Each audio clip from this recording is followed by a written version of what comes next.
Check, check, check.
Good morning. This is Matthew Tisdale from GridWorks. I just wanted to do a quick AV check.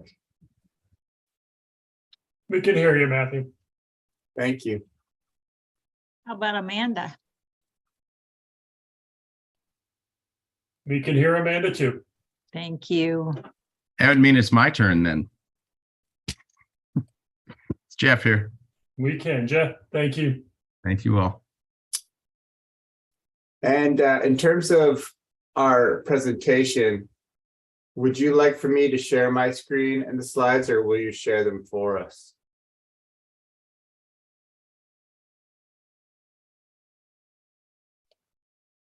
Let me refer that to Patrick Rodriguez, who hosts the meeting. He can either make you a co-host during the time of your presentation or share your slides. Let me refer that to Patrick Rodriguez, who hosts the meeting. He can either make you a co-host during the time of your presentation or share your slides.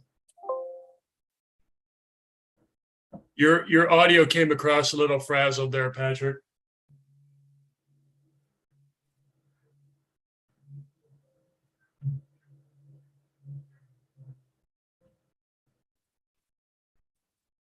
Your audio came across a little frazzled there, Patrick. Hi, can you hear me? Yes. Yeah, for the GridWorks presentations. One moment, you hear me? And just FYI, this is Christopher Ryan. I think someone has YouTube open, and that's what the loop was. That was actually Hans. That wasn't Patrick. That was your voice that came across with like a 5-second delay. So if anyone has the YouTube open and running the meeting, that can be problematic, as we've discovered in several hearings.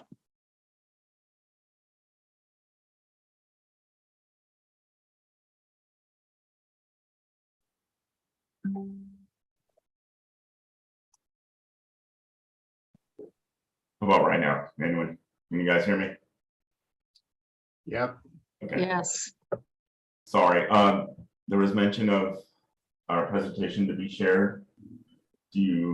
Would you like me to make you a co-host, or would you like me to share the presentation on my screen? I'd be happy to advance my own slides. So if you want to make me a co-host, I will do that. Okay. Just you, Matthew? Yes, Matthew. Okay. No Thanks a problem. lot.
Check when. It's amazing. It's amazing how quick they do it. I'm like, he needs it in 2 hours. Yeah, thanks for doing that. Check. Otherwise, you're just on a ticket to them. Or check it out.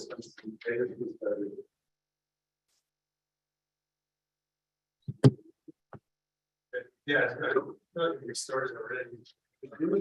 I guess I just do it. Not the way he did it.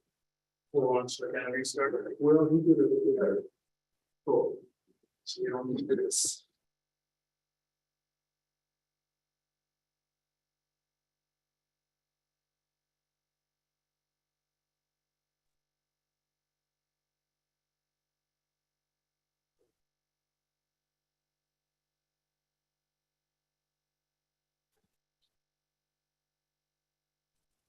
Hi, Matthew. Good to see you. Good morning, Commissioner. Good to see you. How are you? Doing well. Great. Ready for a dynamite presentation here. You know, you can count on Jeff Ackerman and Amanda Ormond to really bring the explosive presentations. Well, I know I can count on you to pass the buck. You know, you can count on me to introduce smart people. Good morning, everyone. Joe Maestas here, coming to you live from the hearing room here at the PRC. Our chair, Cynthia Hall, is about ready to start the meeting. So please hang tight. Will do. Hi, Jeff, and hi, Amanda. I had the Sergeant at Arms summon Commissioner Byrd, so Is he coming in handcuffs or? well, that's next. Good morning, Commissioner. Good morning. Good to see you. Great to see you, all. Matt. Good morning, Commissioner.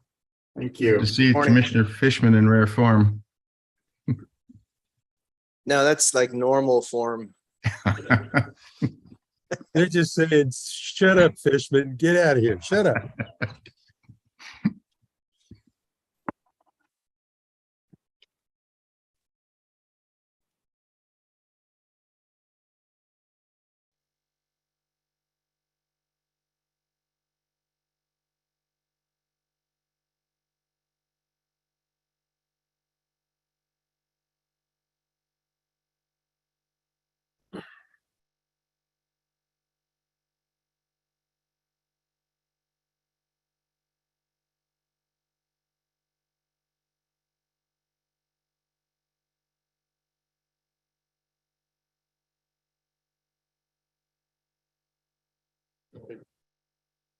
There you go. Okay.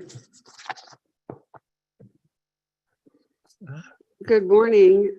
This is Cynthia Hall, Chair of the New Mexico Public Regulation Commission. Today is Wednesday, October 19th. The time is 9:32 in the morning, and we will begin our open meeting. Should I repeat that? I guess I'll repeat it since we're just beginning to record. Good morning, this is Cynthia Hall. I'm the chair of the commission of the New Mexico Public Regulation Commission. This is Wednesday, October 19th, 2022. It's 9:32 in the morning, and we're beginning our open meeting that we hold regularly at this time and day. We'll start with the call to order and roll call. Can someone please call the roll for us? Good morning, Commissioner, Mr. Chairman. Michael Smith, I'll call the roll. Commissioner Fishman, Here. Commissioner Vicente Aguilar, Here. Commissioner Byrd, I'm a present. Commissioner Maestas, I'm here. and Commissioner Hall. Present.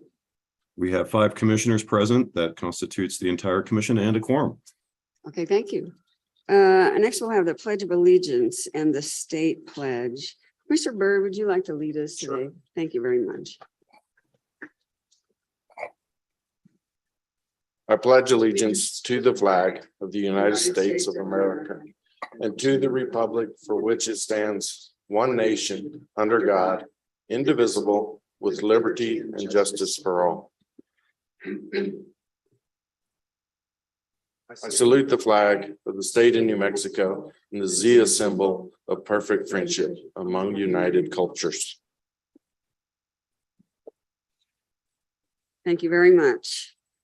Okay, next we have item number 3, consideration and approval of the agenda.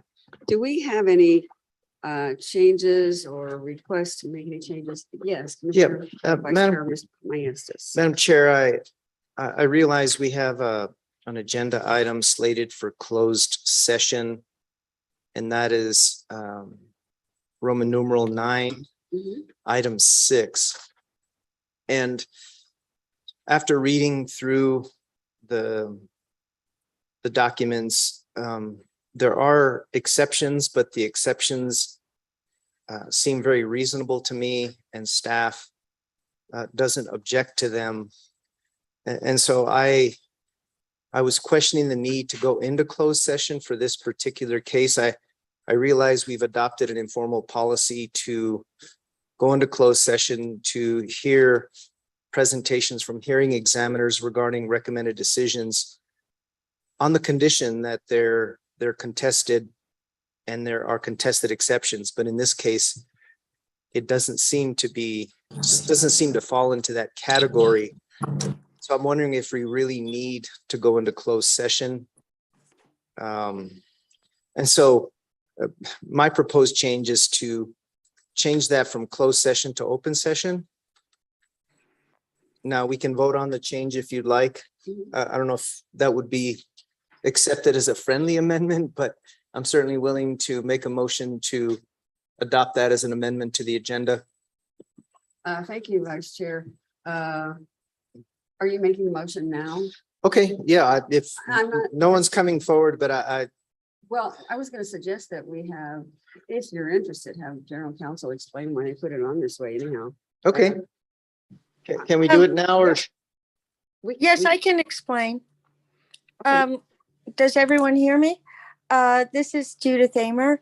And yes, as Commissioner stated, we have an informal policy of deliberating on administrative adjudicatory proceedings, which RDs are issued in, and this is that, and this case is that case. We go into closed session to deliberate if there are exceptions to the RD. And in this case, the exceptions are not dispositive because they are only exceptions to certain conditions that the hearing examiner placed on approval. The hearing examiner is recommending approval of the application with conditions, and Trisco has accepted to 2 of the conditions. So for that reason, in accordance with our policy, I would recommend going into executive session. However, it's up to the commission, and so I think that's all I have to say at this point. Madam Chair, I guess under advice from general counsel, I'm agreeable to go along with it being an executive session. Oh, okay, thank you, Vice Chair Maestas. So with that, I'll move to makes sense. approve the agenda as presented if Okay. there's no other changes. Second. Let's see, do you have any changes? Commissioner Fishman, any changes? No. Okay, let's see. And Commissioner Vicente Aguilar? No changes. Okay. I have thought about one case. In our consent agenda, there were item number 4, case number 22-00097. I was reading through that last night, and I thought it might be worthwhile to just briefly explain what the few changes were. I thought there were some changes. I might be mistaken. There were. Okay, so I'd like to move that to the beginning of the agenda, just to have Russell just get right to the point. It doesn't have to get to all, he doesn't have to go through everything, but he at least explain the changes. So that would be the only change I would make to the. So where would you place it in the regular agenda? right after Yeah. consent?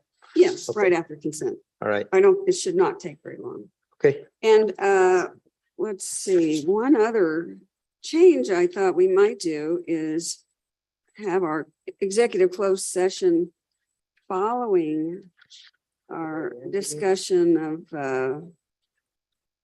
the consent and regular action items, simply because we only have one regular action item. So for out of courtesy to the people who may be listening in concerning the action, the regular action item, the one item on that case, they might appreciate being able to deal with that first, and then we could do our closed session following that. Is that? That's amenable to acceptable everybody? to me as the maker of the motion. Yeah, as a friendly. Oh, thank you. Okay, yes. So okay, so we need to finish. No, we don't need to finish. There's a Oh, you motion made and the a second motion. on the floor to adopt the Okay. agenda as presented, but I think Jeff also accepts your amendments I as do. friendly. Okay, great. Thank you. Okay, so you moved it? Is that right? So you moved it? Yeah. I need a second. Okay, so I got a motion and second on the amended agenda. Can Mike please take the roll call? Madam Chair, Commissioners, I just wanted to make one point of clarification with regard to the executive closed session, that while there was discussion about whether to change the status of that case as part of the consideration and approval of the agenda, when that case comes up, we are still required to go through the formal process required by the Open Meeting Act of a motion to go into closed session and recitation and a second and a recitation of the basis on which we go into a closed session. So I just wanted to point that out.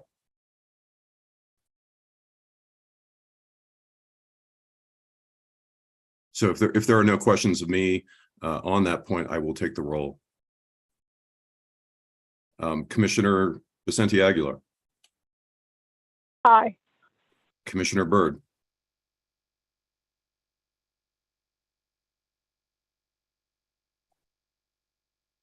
I'm not sure I'm hearing any sound from the hearing room.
Can you hear me here? Yes. Yes. I can hear me here. Okay, so there's 3 ayes here. I think we need to have it from each person. So Commissioner Byrd Aye. and Commissioner Maestas. Aye. I'm going to take that as an aye. And Commissioner Hall Aye. and I think the one person I missed is Commissioner Fishman. Aye. The agenda is approved by a vote of 5-0 in an echo chamber. Give They us a- sound like gods with that echo. Give us a short minute here. Our mics aren't working. I'm on my iPad. That's why we're getting feedback.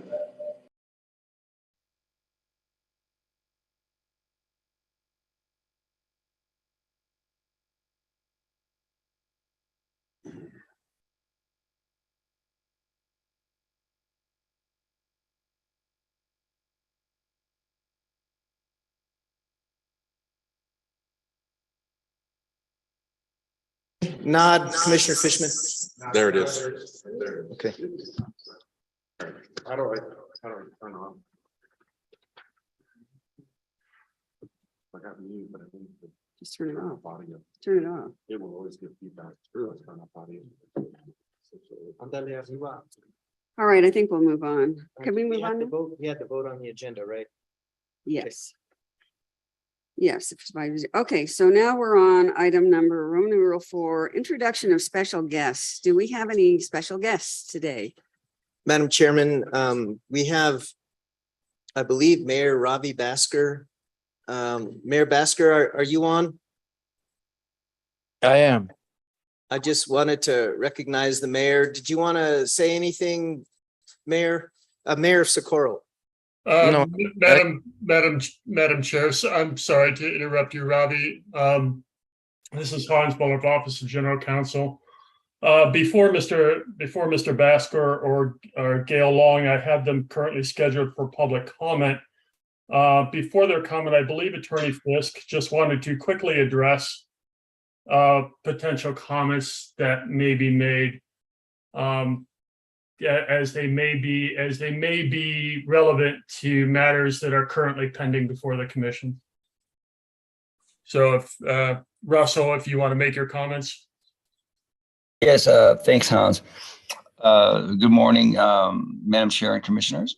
I'm aware that the Mayor of Socorro and Gail Long, who is of TDS Telecom, plan to make public comments this morning concerning an application for a project called the School of Mines project in Socorro that is proposed by CenturyLink. It's the only CenturyLink project that was proposed.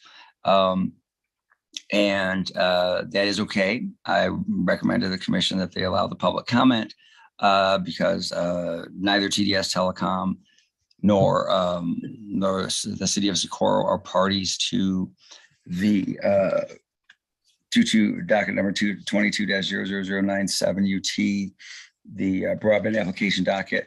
There is, of course, pending now on the regular agenda for consideration by the commission, a proposed amended order concerning denying and granting applications, and it does concern that application.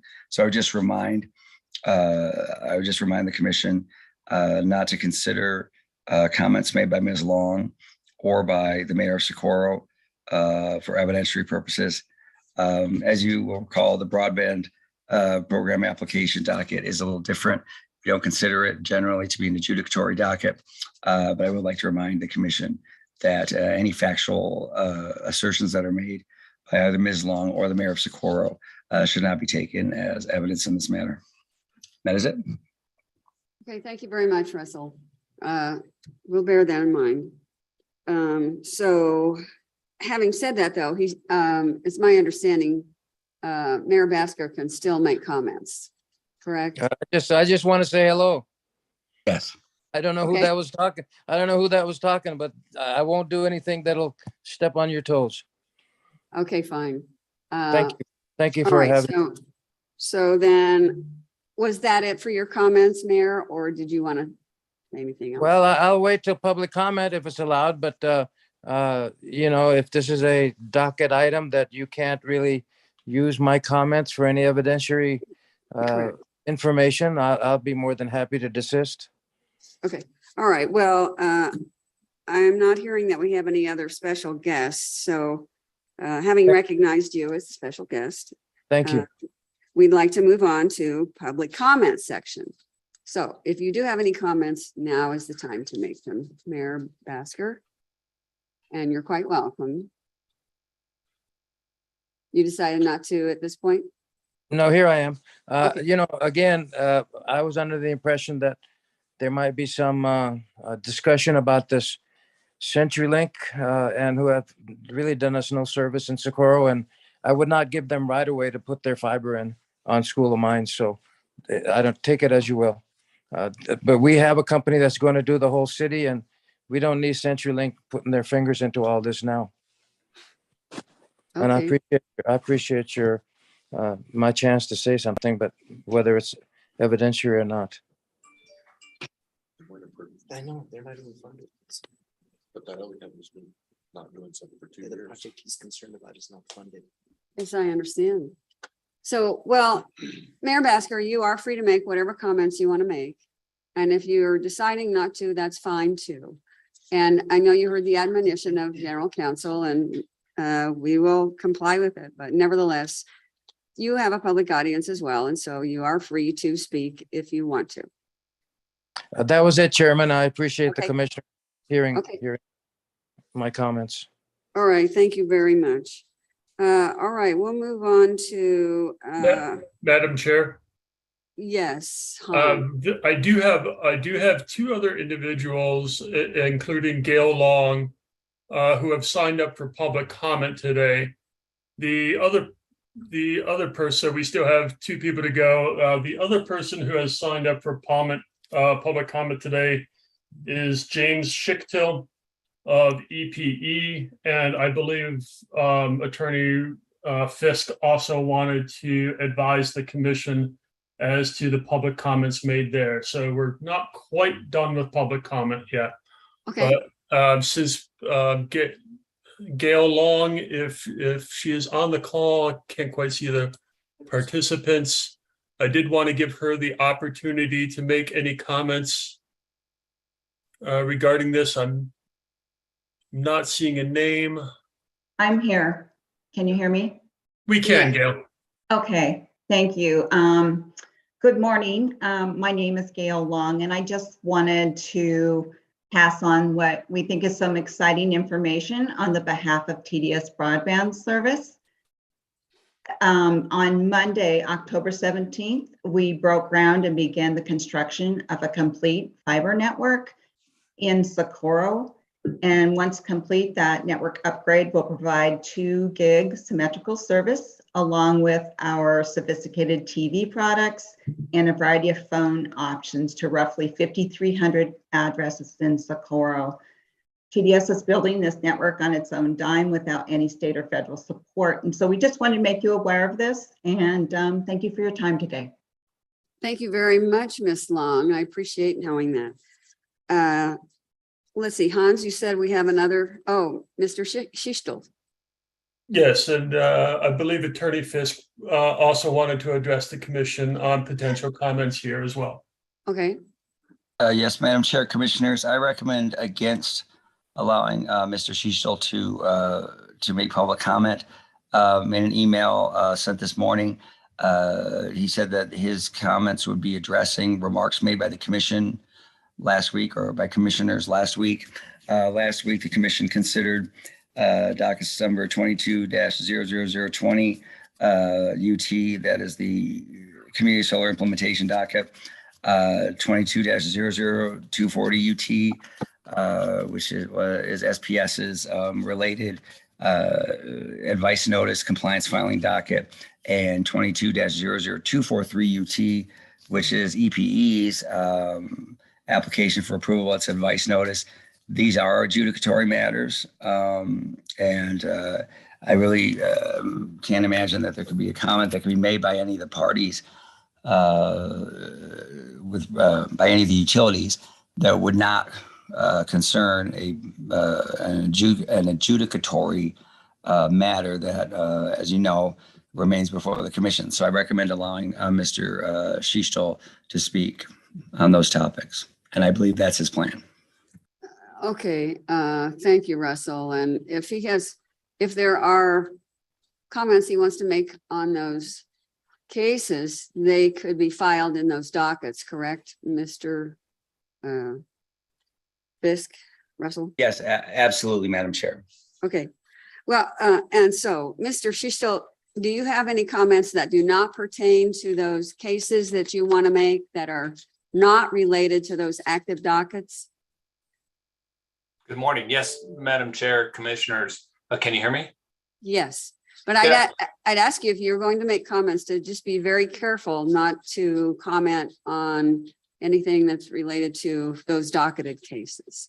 Yes, and I understand. Thank you. My intention had been to, in response to, I think, criticism of us in terms of being obstructive or other things with community solar. What I wanted to do was inform the commission about EPE's current community solar program in Texas.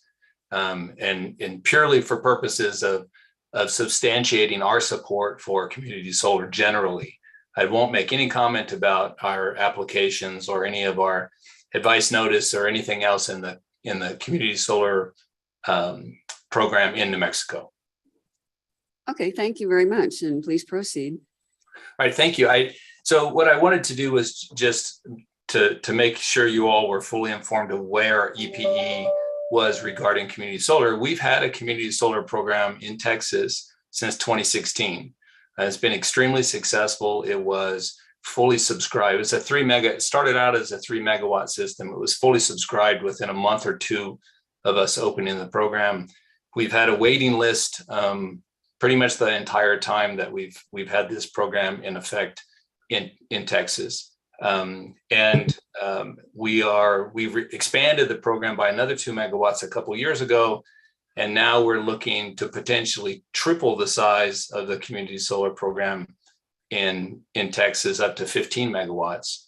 And as I said, we've had considerable participation and support for that program. And we filed that program because our customers wanted, not because we were required to do it by statute or the Texas Commission. We did it in response to our customers' desire for a community solar program. Also, several years ago, in response to our New Mexico customers desiring community solar, we made an application in New Mexico for a voluntary program. And we're never able to even get that to hearing in New Mexico. But El Paso fully supports community solar for our customers. We want it to work in a really positive way as it does in Texas. I'm a participant. I get 50 to 60% of my energy from a renewable resource in Texas. It varies by month just because of the way solar works. But as I said, it's a very successful program. We are looking to expand it. The program or the program that we had filed for in New Mexico actually had a low income option. That's something that we don't yet have in Texas, but we were looking to add that in New Mexico. But as I said, and thank you for allowing me to provide that information. I appreciate it. I certainly understand Russell's concern on the ongoing proceedings. But we fully support community solar for our customers. And thank you. Thank you very much, Mr. Schichtel. That's a very interesting thing to hear about, and I appreciate you coming and telling us about it. Thank you.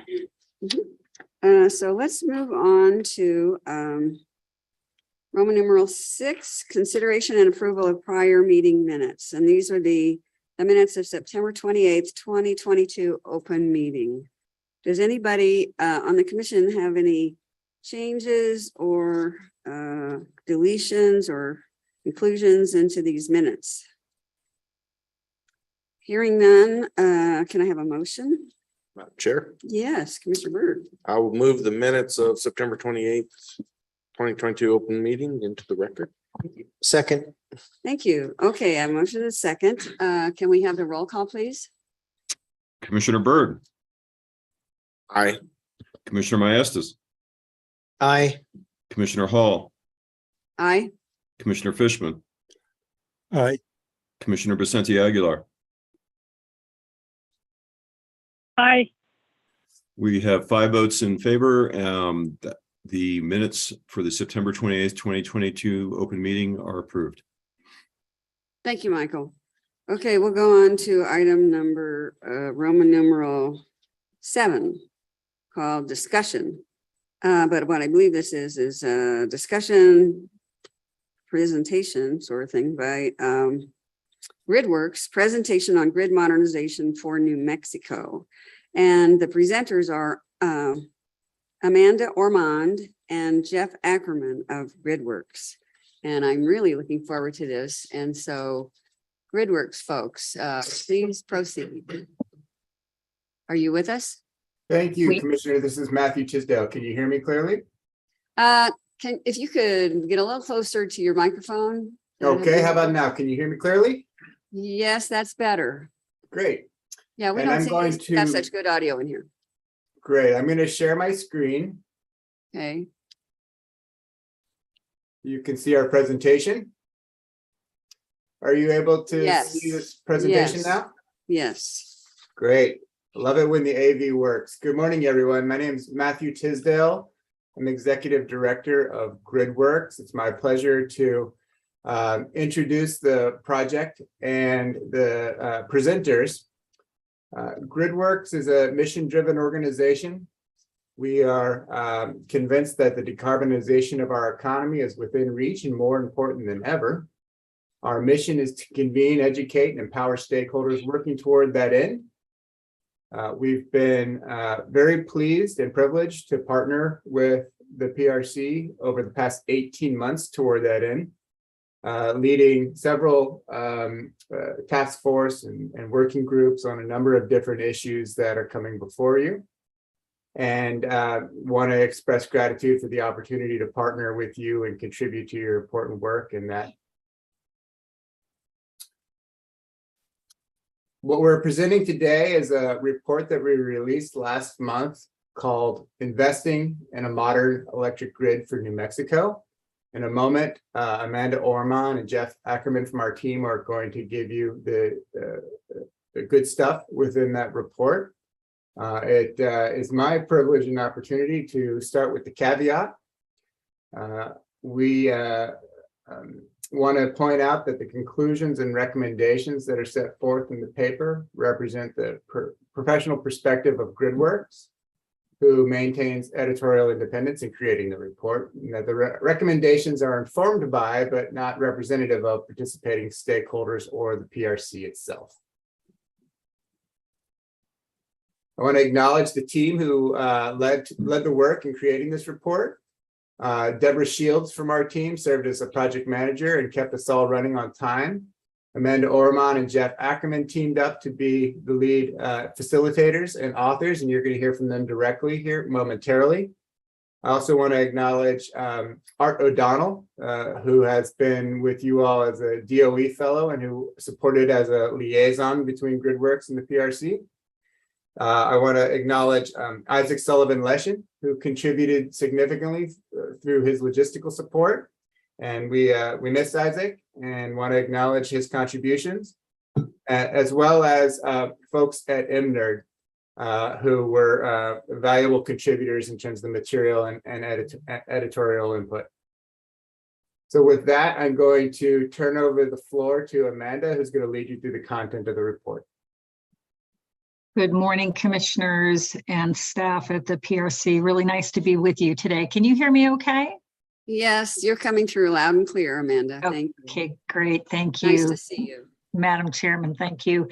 So we're going to get to the good stuff first, and then I'm going to have Jeff elaborate on this more fully as we go on. But we are recommending that the PRC go forward with development of a NOPR around grid modernization, and that there should be 5 elements. Goals and principles articulated by the commission to guide grid modernization, that the utilities should develop grid modernization plans that are comprehensive, that the commission should set forth evaluation methodology for approving or rejecting grid modernization plans and projects, and that the commission do some thinking and articulation about how the different pieces of grid modernization will work together and will be laid out.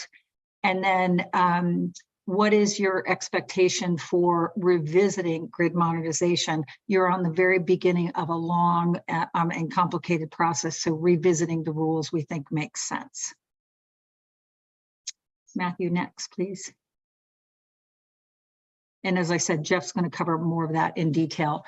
So just a quick background. I think we know how we got here, but it's been several years. The commission and the state of New Mexico has been working on grid modernization for several years. There was the Energy Transition Act in 2019, the Grid Modernization Act in 2020. That set off a whole bunch of work by MNERD, where they created their white papers through task force and meetings. They also published a roadmap in 2020 22 that has all been the precursor of the work that we did in the state. Okay, so GridWork was hired to take the stakeholders in the state through a process to look at grid modernization. And so we developed a series of webinars. We ended up hosting 10. They were hour-and-a-half long webinars. We appreciate that many of you commissioners participated in those. We did it over a 6-month period of time, and we brought in nationally recognized experts to be able to present content of what is the state of the art and best practice around the nation. And then we held facilitated process where we asked stakeholders to give us input about what they just heard, what were their concerns. We thought that went really well. We had 54 different entities participating in all those webinars. And if you participated in any of those, you know that we called out our utilities and asked them to give us input. We were very pleased by the amount of engagement we had by the utilities in the state. So now I want to transition to a couple slides about the content that we presented, and this is contained in the report, so I just want to kind of give you a highlight. We talked about distribution planning and the importance of distribution planning. On this slide, you can see that it's important to lay out both what you want to accomplish in distribution planning and then how you're going to go about doing that. Distribution planning is an important tool to help both the PRC and the utilities think about how to address the changing electricity system. Now that we're adding solar, we're adding EVs, we're adding storage. It's also important to think about this because the capital expenditures by investor-owned utilities, it's the biggest expenditure is investing in the distribution system. So it's where utilities are spending money. The challenge for the commission and the utilities is trying to link effectively and efficiently distribution planning and your current IRP planning. So how, where, what elements to take into account and how to make those two processes work together. So next is advanced metering infrastructure. I know you're quite familiar with this, but it's a collection of technologies that allow for information flow from customers to utilities and from utilities to customers. We know from prior applications and work around the country that being able to identify the costs of investing in AMI is very defined, but knowing what the resulting benefits are from AMI can be a little less clear because it depends in part about how the utilities use the information that they're collecting from AMI. So that can be a challenge. There's many different uses for AMI that can help the state think about automating meter readers, helping with remote disconnect and connection, outage restoration management, and other things. Installing AMI is absolutely fundamental to grid modernization. And as you can see on this chart, New Mexico is lagging other states in adoption of AMI. Amanda, let me ask you about this chart. I can't see the key very well. Is the light blue the low states adoption where there's the most adoption? And then the dark blue, maybe I can see it. The dark blue is the medium level of adoption. And then the 3 states that are gray, I don't know about Hawaii. Is Hawaii also gray? Yes. So there are 4 states that are at the bottom of the adoption scheme, and we're one of them. Is that right? Chairwoman, that is correct. Well, thank you very much. Thank you. Okay. So the next expert that we brought in, we talked about distributed load and resource forecasting. There are benefits to developing distributed energy resources that are financial if it can reduce peak load, and you can defer transmission and distribution investments if you know how and when these distributed resources are coming online. We know nationally that third-party assessments of how fast distribution or additions of DERs will happen tend to be higher than what the utilities are projecting. And when we think about adoption of distributed resources, there's many factors that affect how, who, and when will be DERs will be adopted. So this analysis is really important to be able to be accurate, to be able to get the benefits that are possible. We heard from our expert that NREL has an open source model that can be used to help utilities accurately forecast load changes and forecasting for DERs. The next topic that we covered was hosting capacity analysis. You have requirements that you have a certain amount of solar in the state. Hosting capacity analysis is the analysis done to determine if you can put distributed energy resources on a distribution line without negatively affecting service or without requiring additional upgrades. So it's an important process to go through, and it can help solar developers. It can ease it can provide information for solar developers to know where to go. It's important to think about the use case for HCA before you start in. So what this chart shows is that HCA can be used to figure out how much DERs can be added to the system. The information can be used for distribution planning. It can also be helped to show where the best value for putting DER is in the distribution system. This type of analysis is typically done in phases, and we outline some of those in the report. The challenge is that it is a multi-phase process, and so all the information can't be done in one fell swoop. It has to be done over time. Amanda, can I ask you a question about that? Do you want me to save questions for the end? It's up to you. Oh, okay. Well, I noticed you say it may be used to ease the review of distributed resources seeking interconnection. Does it speed it up as well, or it just makes it simpler? That, you know, Yeah. one concern I have about any queue is that it takes time, and you know. So how much of an impact does a good hosting capacity analysis have on the speed of interconnection?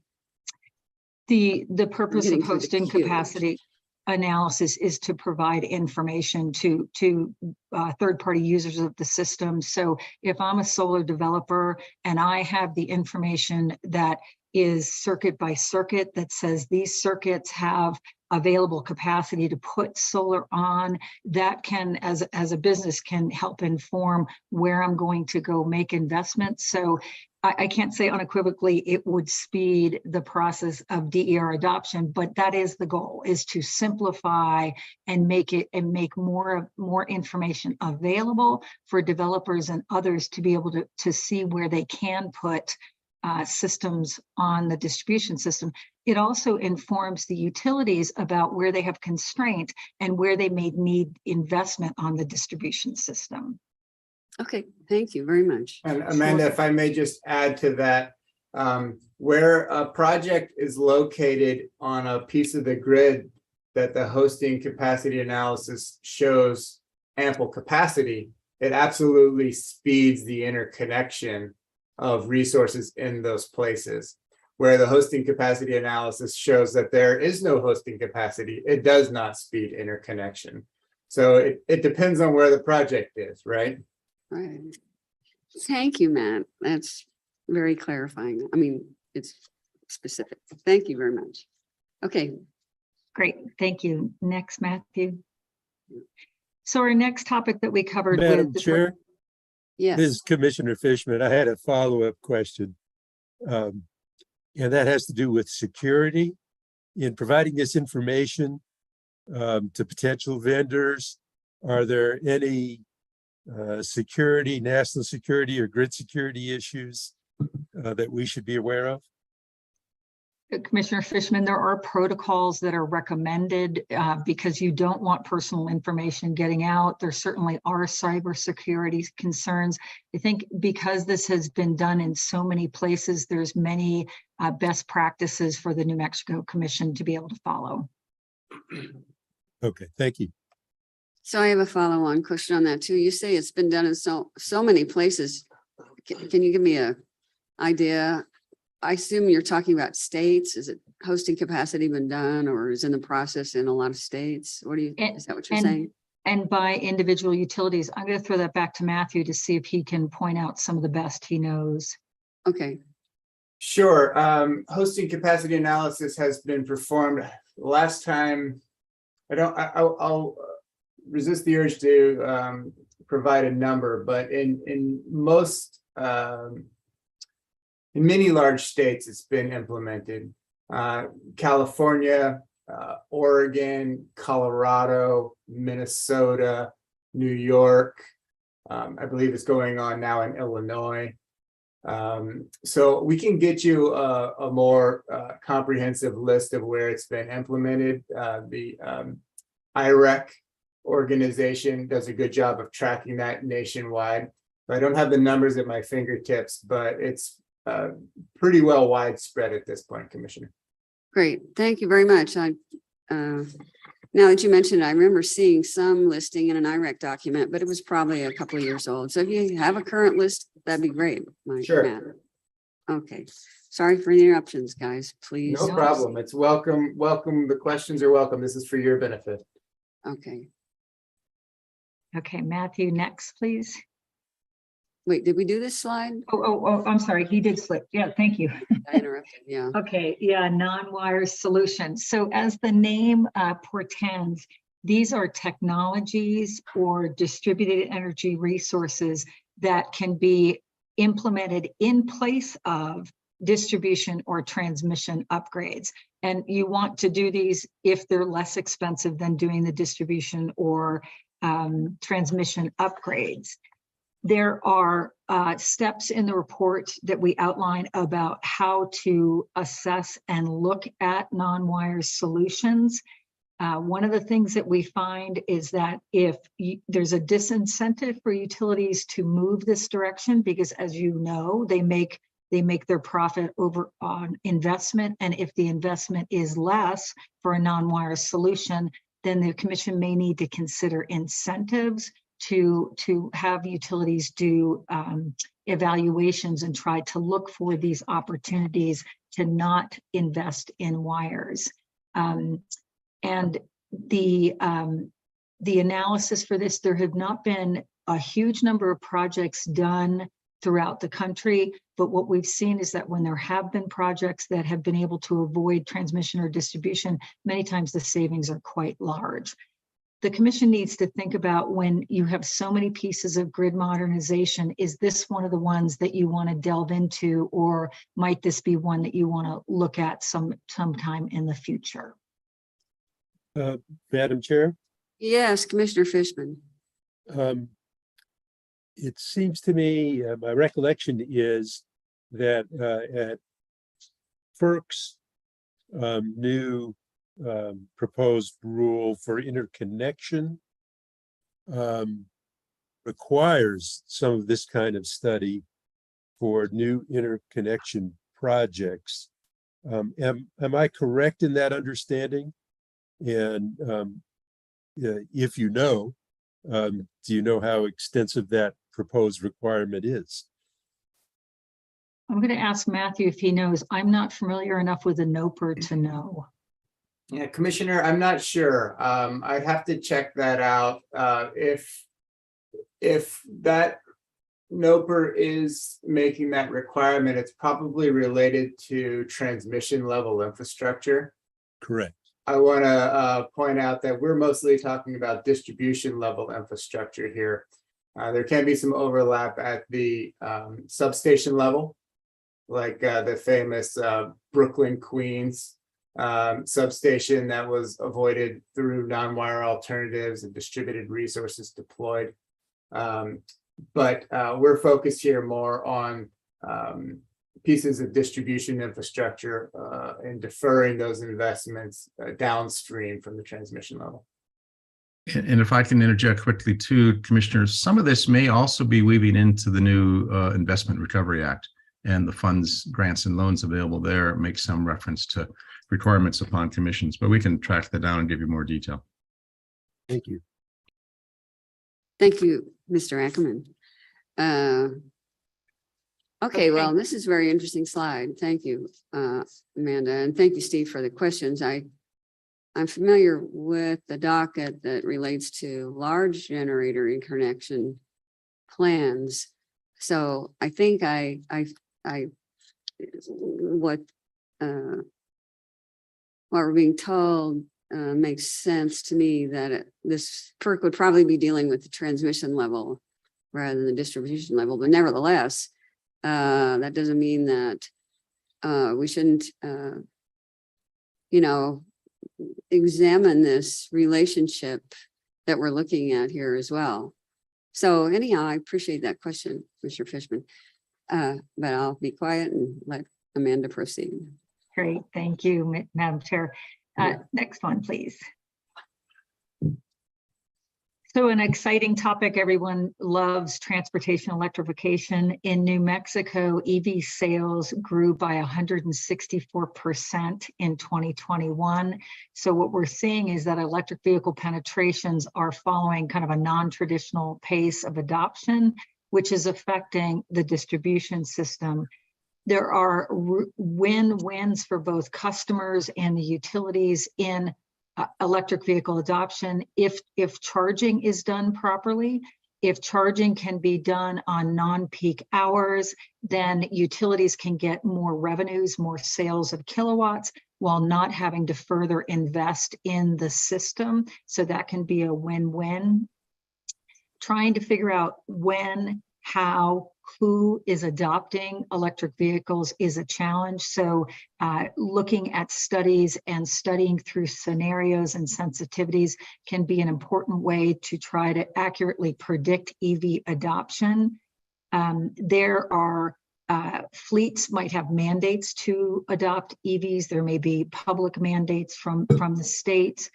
So having good connectivity with those that have EV fleets in the state can help inform utilities. One of the key challenges here is having the regulatory process keep up with the pace of adoption of electric vehicles. And we see that in all states, that it really is a challenge to make sure you're adopting the policies you need to support EV adoption. Can I ask you something about this slide while we're looking at it? Could you just tell me what these abbreviations are in the key here? Yeah. BEV, PHEV, and HEV. Yeah, I think it's HEV. I believe is heavy duty electric vehicle. No, I think that's hybrid electric vehicles. Okay, Matthew, you go. Hybrid electric vehicles, plug-in hybrid electric vehicles, and then battery electric vehicles would be all electric. Okay, sure. That makes a lot of sense. All right. Thanks very much. Yeah. And that should have been on there. My mother was a librarian and she would just be very upset that we didn't have that enumerated on there. Okay. So EVs, a challenge and a great opportunity. The last topic that we covered with our stakeholders had to do with cost benefit analysis and when to use what type of test. The main message here is that the test should relate to the type of investment or expenditure that's being made. In the report, we detail that for a mandatory investment, least cost, best fit is typically the best type of test. And that when an investment is optional or desirable, a total cost test might be best. I'm sure you know from previous engagement with stakeholders that benefits can be in the eye of the beholder. Some will want certain benefits included when there's a cost benefit analysis. Others may not want that included or may see benefits differently. So that's a challenge of how to move forward. We think that one of the things that the commission should consider is, should you outline how benefits will be determined in a rule or a policy, or should identifying benefits be left to the utilities when they submit projects or plans? Again, using scenarios and sensitivities around cost analysis can be very illuminating. So Amanda, just repeat those two last statements again, because I'm not sure I heard everything you said exactly right. You're saying, should the commission prescribe how or- to evaluate benefits for the utilities, or should the utilities be left to document and show to you how they're quantifying and coming up with benefits? Okay, yeah, that's our sort of our existential your options position right now in general in a regulatory world. But thank you for that. Okay. Commissioner Fishman? No, I Sorry, don't have- guys, I'm keep forgetting to unmute. So we're talking about this as kind of an either or, and I guess I'm thinking of this as a both. I don't, and tell me if you think I'm off base here. I think it's fine for the utility to do a cost benefit for its own purposes.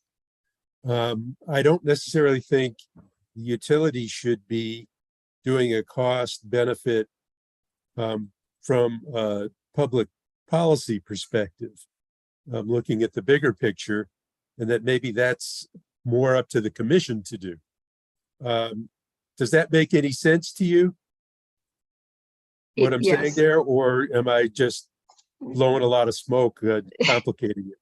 No, I think the point you're making, which I agree with, is that the commission has a more holistic viewpoint in investments sometimes than a utility would about an upgrade or a piece of equipment.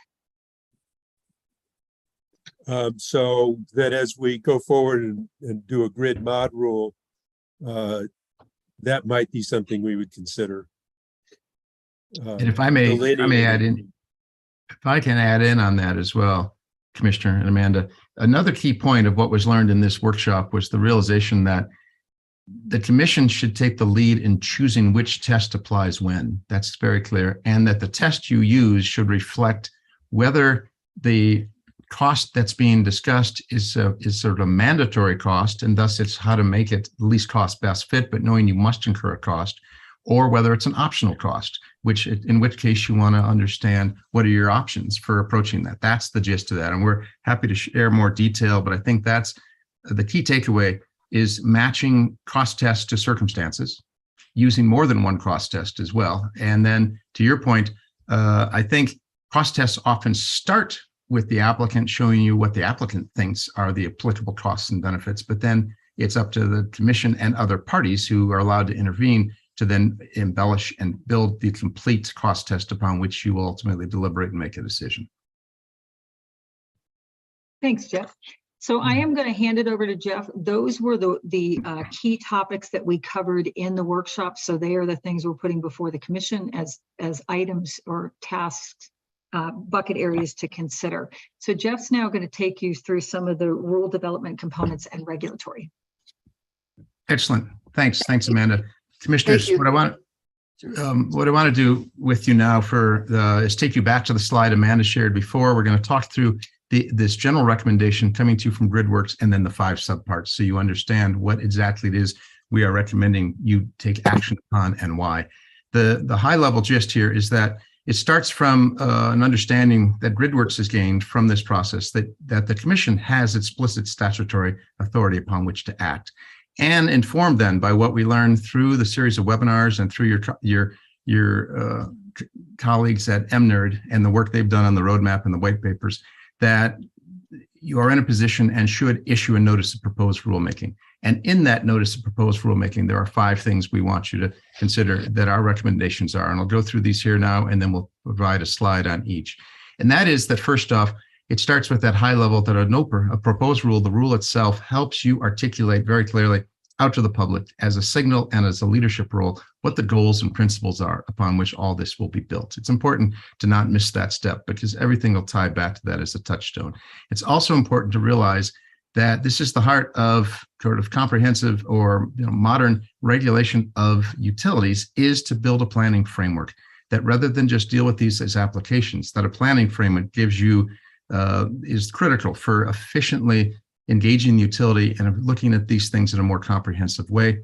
That in doing such, that you use that as a basis to communicate better to the applicants, to the regulated entities, from a mode of process improvement. You signal to them how you will evaluate. What will an approval or rejection of an application be based upon, so that communications are clear, expectations are clear, the process gets better out of that.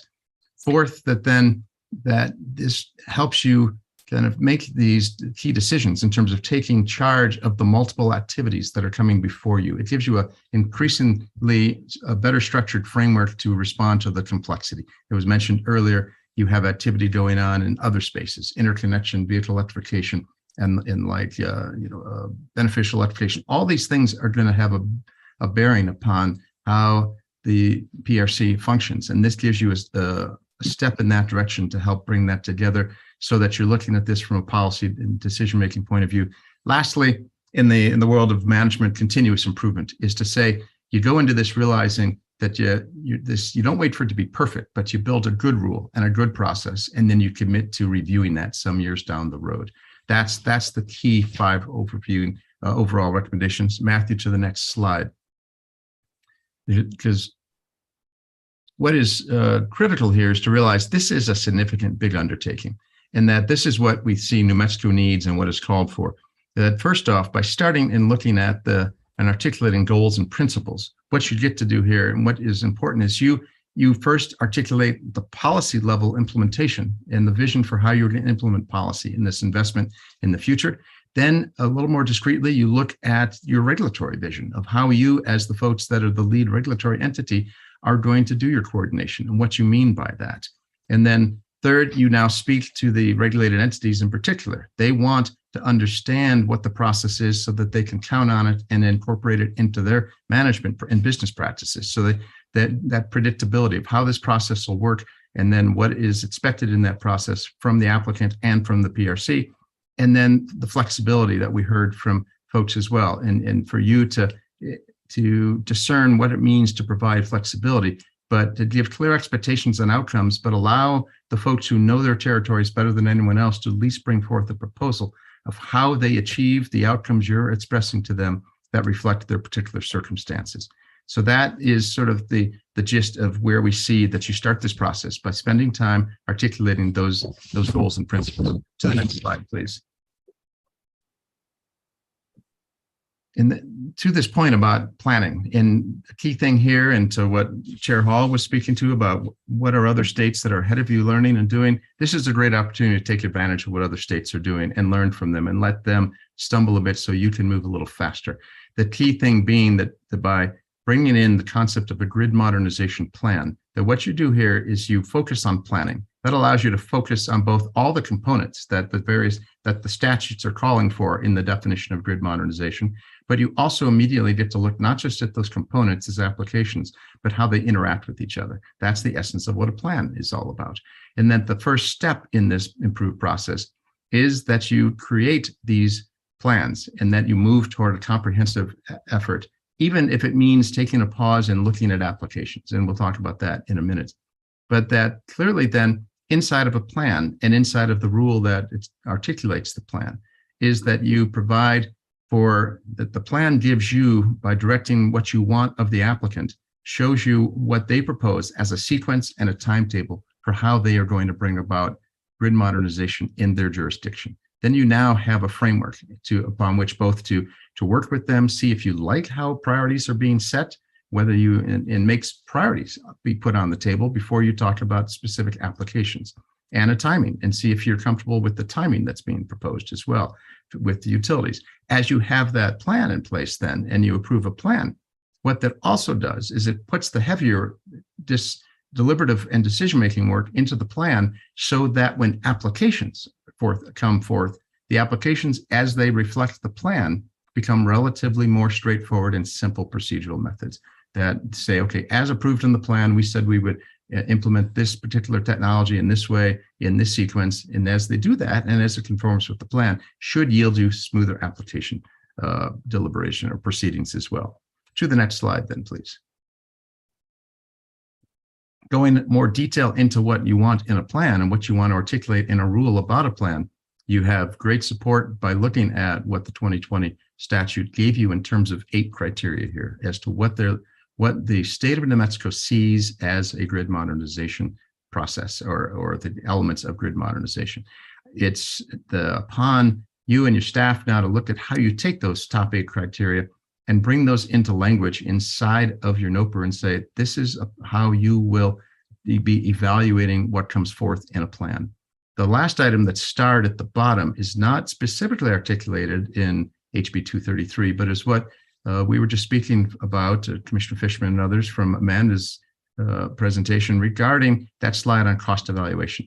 This is where it makes good sense to incorporate into your evaluation criteria.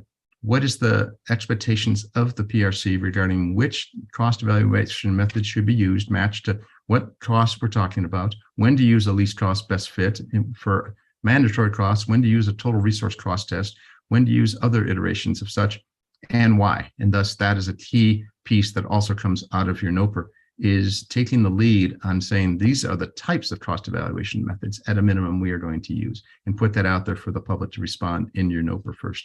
And as you then wire that in, that makes for a better plan as well. And to the next.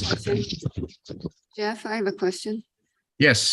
On that last slide, I think you're, you know, with Zoom, your the pictures that we see of you obscures some of the text. And I think you said on the starred item on the bottom, it's least cost best fit or total resource cost. Is that? Yeah, TRC. Yes, ma'am. Okay, great. Thanks. Oh, I'm sorry you're not seeing that. Yes. No, I know you wouldn't, but. Okay.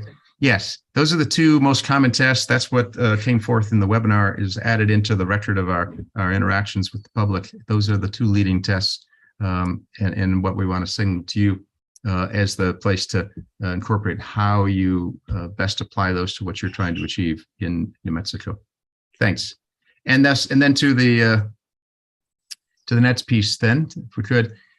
To the coordination, the key thing we are articulating here for you to realize is that you're in a place right now that it acknowledges complexity is coming at you. It's already there. And that the best approach to that as a regulatory body is to acknowledge the sequence upon which you want to go about this process, how you want to synchronize all the moving parts that are working with you, starting with what we've been discussing to initiate that grid modernization rulemaking.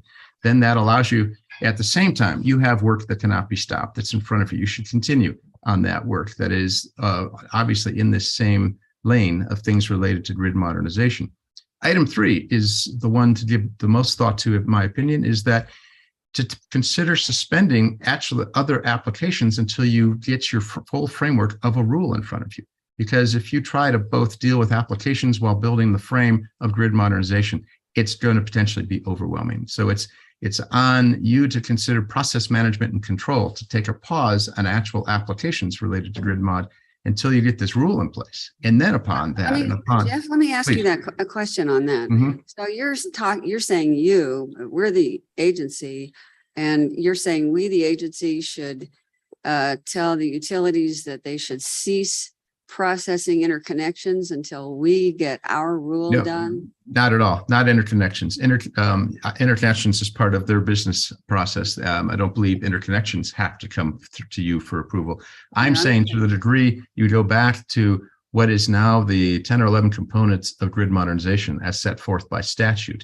If a utility says, well, I would like to right now start implementing, item 5, I want to start doing more in the way of backbone infrastructure on communication systems. Oh, I see. You are going to have a struggle to take that as a discrete application without having a grid modernization plan in front of you first to understand, is that a good investment right now? So to get the plan in front of future investments as much as possible. You have certain plans, or at least certain applications already in front of you. Those need to be through due process deliberated and ruled upon and completed.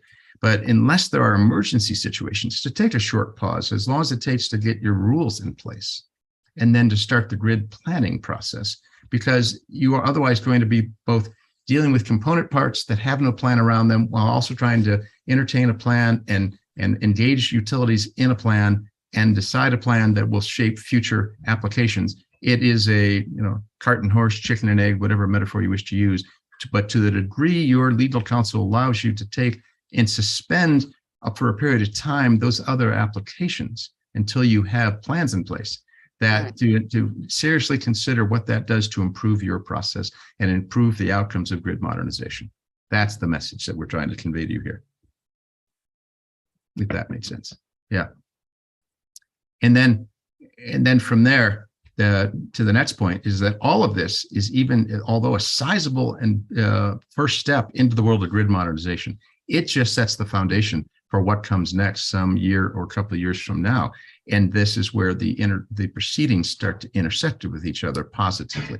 The focusing on how to improve distribution system planning in terms of forecasting, DER adoption, and how that relates to your resource planning and thus into your IRP process. And then where does EV adoption come in? These are all going to be subsequent moving parts that you'll have to step back from and decide down the road, how does this move you further into other forms of improved planning and coordination of planning that we are just kind of signaling here. Be aware of that. There's more than just what we're talking about today in grid mod, but the focus today is grid mod, but it is a significant part of yet a bigger future of several different proceedings and a different approach to engaging the utility. That's the key part there. Jeff, this is Matthew. I want to be 100% clear that we don't obscure or skip over step number 2 here. Complete the current and anticipated advanced metering infrastructure implementation proceedings. Our suggestion to you in terms of suspending new applications is for applications that would be subsequent to those. And it's important, I think, to make sure that doesn't get obscured here in our presentation. We're not expressing any opinion about the merits of those applications. We think you should finish those and deal with them as you see fit. But subsequent applications would be viewed within the framework of the grid modernization plans that are suggested. Very good. Thanks, Matthew. Yeah, that includes, I believe you just very recently received a filing from PNM in this space, and you have others. And so, no, very excuse me. Yeah, this is Commissioner Fishman. So Yes, I was just at a, thank you, Madam Chair. I was just at a meeting that involved commissioners from various other jurisdictions. And, I was hearing disappointment from them that where they had installed advanced metering, that they weren't making much use of its capabilities in those jurisdictions. There's a lot of frustration around that. And any comments regarding that might be helpful to us here? Commissioner, you raised, I as a former commissioner, I have personal experience with, a utility just across the border from you to the north that, got federal money to do that and then sits with idling as to, and we pushed on them as to when and where will this yield. The first thing that often comes from advanced metering is more creative and more sophisticated rate design and all the implications both for customers and for system operations. And that's, I think it behooves why these types of significant investments need to be put in a planning context. And I think that's what we're trying to articulate here, that is the high risk of other types of investments coming and standing just on their own narrow merit. Do we need new meters? Do we need different types of backbone infrastructure? Do you need this aspect to security? And do you need this approach to voltage optimization or to other components of communications? Each of those could potentially be presented on their own merits, but unless you see the composite whole, unless you are clear from the applicant that this is why they're implementing or asking for this cost to be approved and this investment to be made to achieve these following benefits, unless you have that context and how it relates to other investments, you run that risk. And I think that's one of those lessons learned from being behind those other states, is why we are emphasizing here in these steps of, while completing what's in front of you, but suspending the next things that haven't shown up yet, so you can focus in step 4 on getting a plan in place. That reduces the risk of that being a problem, or at least you can point back to say, remember, we talked about it in the plan. This was how the sequence was going to go, what we expected of you when you made investment X, and what was supposed to happen for grid operations and for customer benefits and the like. I think that's the best way to roll that all together. Thanks for raising that point. So I'd like to follow on with a question there. Please. And this, I had made a note when Amanda first brought up this notion to ask later, but I think it fits in here, and that is how to harmonize the, if that's the word, grid modernization plan with the integrated resource plan. I mean, we've just adopted a new integrated resource plan, and that includes procurement provisions, but it contemplates planning on the distribution level too. So what are you seeing in other states that have, you know, an integrated resource plan and grid modernization plans, and are there conflicts between them, or are there techniques to harmonize them, or Thanks, Madam. same language in both plans? No, Madam Chair, you raised, and that's the heart of what is kind of reflected in part 5 here, and that is that in a kind of you know, crawl, walk, run, work your way segmented into this. The first place to go is to realize that as grid modernization takes hold as a planning process, what comes out of that is an understanding of forecasting. And as you can do better forecasting of what is going to be happening at the distribution level with distributed resources and with storage, that now becomes an input into resource planning.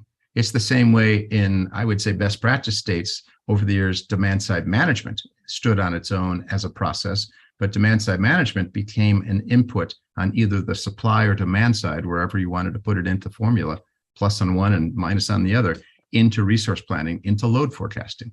So it starts with a sharing of outputs of one proceeding as inputs into another, builds from there to making sure you're using the same data sets, and that so that we're talking about the same systems and the same sequence.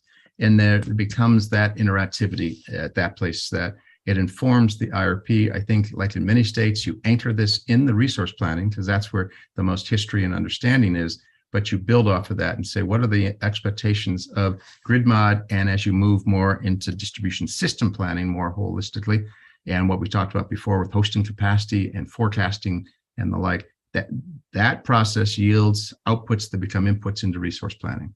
Down the road, we'll even see how this relates to the future of transmission planning as well. They become interactive in that mode. And I think the best way to envision it is in a steady sequence. I wouldn't take it all on at once. There's too many wheels to spin all at once to make that feasible in the real world of staff capacity, not overwhelming you and your jurisdictional utilities, but at the same time, the knowledge, and that's that visioning work, as talked about earlier, of the regulator to say, this is how we envision this being synchronized next year and in the years to come. Thank you very much. Jeff, Very good. appreciate it. I think Matthew, to the last content slide, I think we're at a place that just, again, I think the high level message here that we mentioned before, and it goes to this conversation we're having here, is you get started now on a good process, a solid process reflecting what we've learned from other states, what we learned from the webinars, what we understand of your own statutory directives and authority, and what we've heard from the folks in New Mexico of what works. Get that started, acknowledging this is a start, acknowledging this is a sequence of rules that yield plans, that yield applications, that yield new rules, that yield new plans, that yield new applications, and yield increasing integration between the planning processes.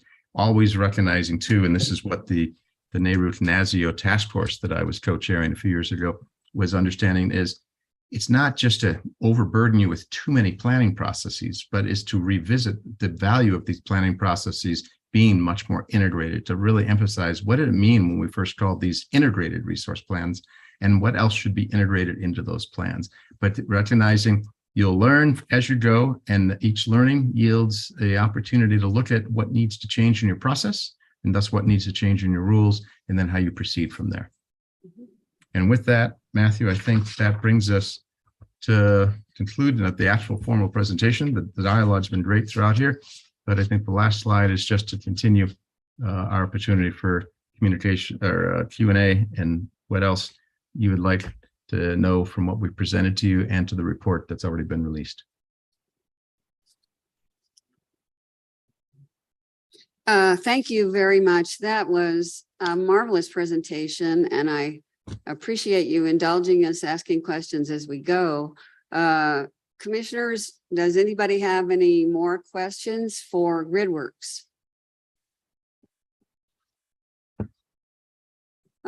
Hearing none, I guess we'll move on, and I just want to give you a great Madam thank. Chair? Oh, Commissioner Vicente Aguilar, yes, please. Oh, thank you. If I may ask a question, has GridWorks, have they worked with the Navajo Nation government in any of the process up to this point? Commissioner Vicente Aguilar, could you say that again a little more slowly? I have trouble hearing some of the words. Oh, yeah. My question is for GridWorks, have they worked with the Navajo Nation government through this process up to this point? Commissioner Amanda Ormond for GridWorks. We had a comprehensive invite list. I can't remember if we invited the Navajo Nation specifically. We worked with the PRC staff to develop our list of invites. We did not reach out individually to the Navajo Nation.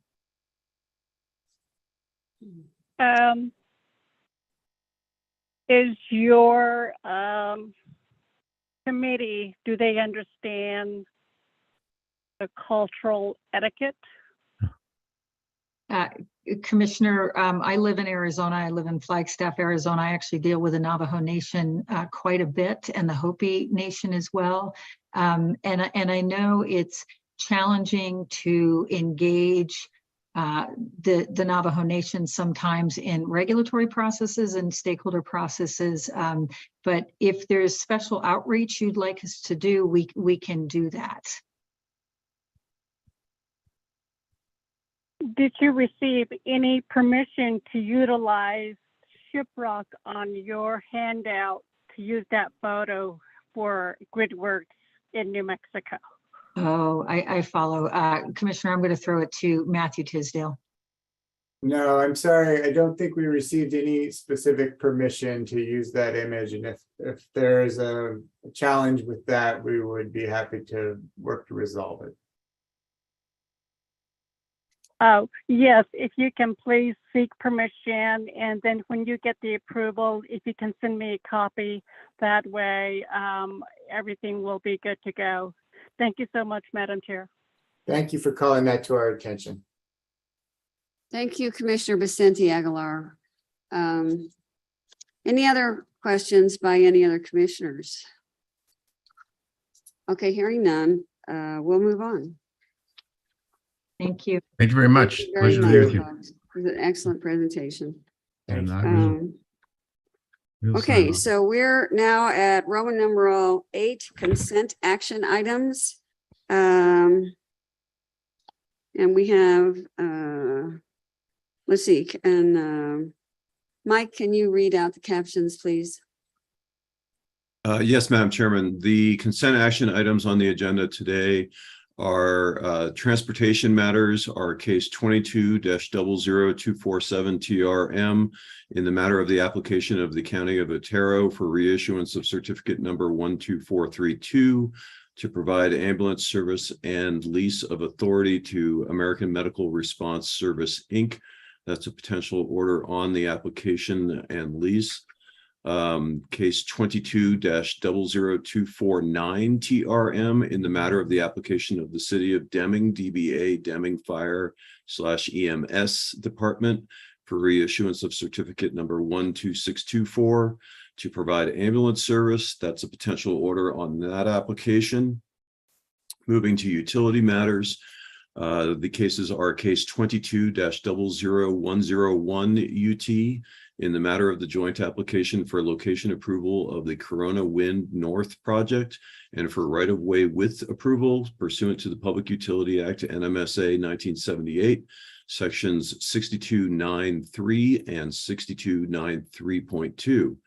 The applicants are Dahlia Wind LLC, El Corazon Wind LLC, Guyanus Mountain Wind LLC, Pastora Wind LLC, and Pattern SC Holdings LLC. And that's a proposed potential final order. Case 22-00097 UT. Wait a second. Oh, Mike, excuse me.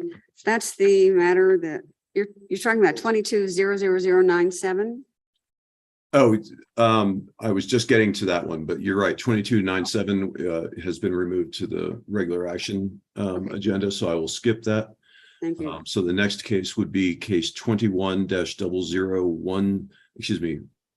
Yes, 21-00128 UT in the matter of a commission rulemaking regarding New Mexico Public Regulation Commission Rule 17.7.3 NMAC, integrated resource plans and procurement procedures. That's a potential order regarding the time to file responses to motions for rehearing and motion to reopen the record. Okay, thank you very much, Michael Smith. So we'll move on now. Madam Chair, Yes. I don't think we have a motion yet. I'll make a motion to approve the consent agenda as amended. Absolutely. Second. Thank you very much. We have a motion and a second. Mike, can you please take the roll?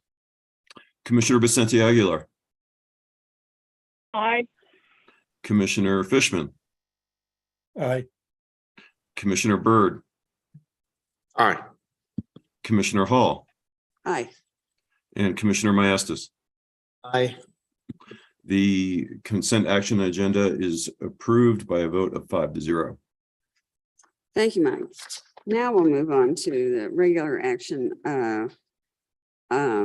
part of the agenda. And so the first case up will be 22-00097 UT in the matter of applications for 2022 broadband program support from the State Rural Universal Service Fund as per 17.11.10.31 NMAC. Russell Fisk will present potential amended order granting certain applications and denying others without prejudice. And Russell, what I mainly just wanted to ask you to clarify for the commission, you know, we've been through this case, but if you could just describe the changes, they were Madam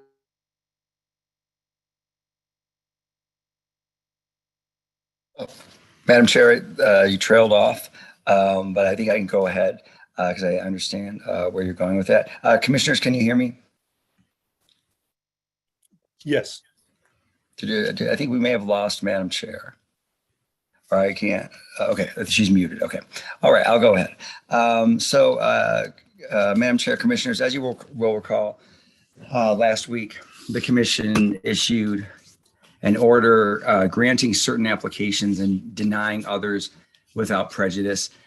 And the Commission applied the two prioritization criteria that it has applied in the past few years.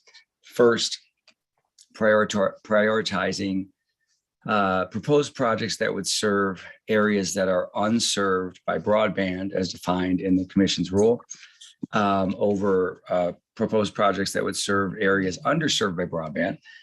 And then within those categories, and specifically within the category of areas, projects serving that would serve areas underserved by broadband, the Commission prioritized projects with the lowest projected cost per customer over those with the highest projected cost per customer. And the Commission did make a couple of exceptions, but that was due to the fact that there were certain projects that were especially large, had a large overall cost funding requests, so that the Commission couldn't fit them essentially within what was left when the $11.8 million ceiling that the commission has to deal with regard to broadband program funding for this year. So those were the only exceptions to that prioritization, where there were a couple of projects that were in the multi-million-dollar range that were simply too expensive to fit in with what was left in the fund. Wait, Russell, could you say that again, please? You say there were I'm some sorry. multi-million-dollar projects. Were they weren't the fiber optic projects at the bottoms of the No. list? That you're talking about some other projects, right? Right. And yeah, that's correct, Madam Chair. I think what I'll do is I'll just go right into the spreadsheet, the amended Exhibit A. That's helpful. And I think that'll help just have the actual projects in front of the commission. So the reason that this matters back before the commission this week is that staff received, actually it was OGC, received a call from NMPRC Inc., one of the applicants who had multiple applications in the docket for proposed projects this year, notifying the OGC that for one of their projects, the Village of Pecos project, which is listed on among the projects that would serve areas underserved by broadband, the Exhibit A to the order misstated the total projected project cost and the total funds requested, understated them by a significant amount. And that, let me get that in front of me. Russell, excuse me Yes. for interrupting you, but did you say you were gonna go to the spreadsheet? Are we? Yes, let me share the spreadsheet. Patrick, can I share the screen so I can?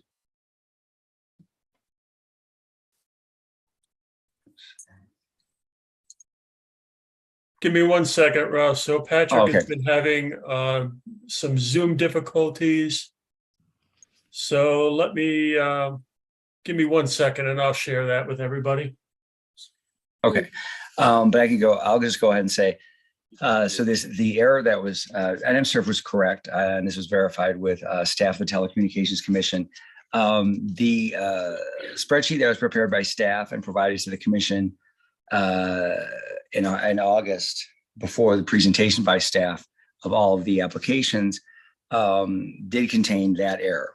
The NMPRC Inc.'s proposed Village of Pecos project was incorrectly listed as having a projected total cost of $489,576 and a requested funding amount of $367,182, whereas the actual amounts are, the actual projected total cost of the project is $1,029,875, and the requested funding amount is $772,406.25.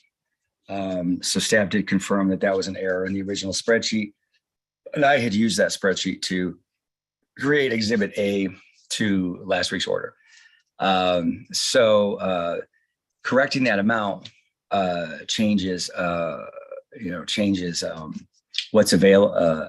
If the commission grants that project, changes the amount available for the remaining projects that would serve areas underserved by broadband on the list of projects. I see.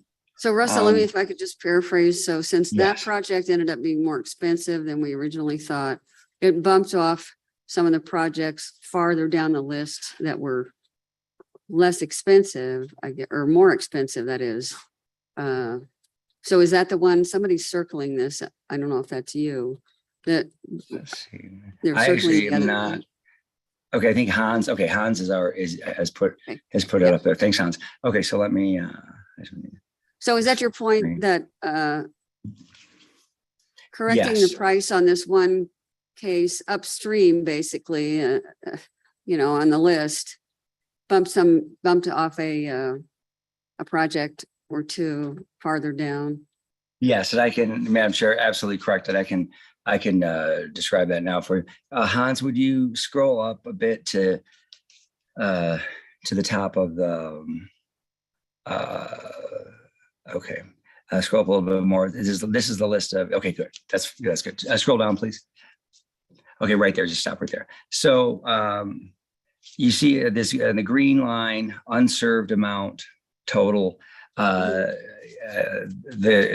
is the Exhibit A, the amended Exhibit A to the amended order the commission is considering today. None of the projects serving areas unserved by broadband are affected by this order. They were all granted in last week's order. They would all be granted in this week's order because the error doesn't affect them. So can you scroll down, Hans? Just a little bit so you see. Okay, so stop there. Stop. Scroll up a little bit, please. A little bit more so I can see the blue part. Okay, so now this is the list of projects underserved by broadband, serving areas underserved by broadband. And this is where the impact comes, because you can see the second project is New Mexico Serves the Village of Pecos project. And on last week's spreadsheet, you would have seen the total project costs, whatever it was, 469,000 something. And then the total funds requested would be 372,000. And now you see the correct amounts.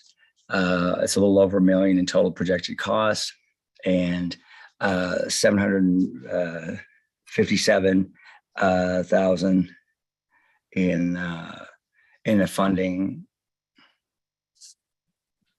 Let's see here, funding request.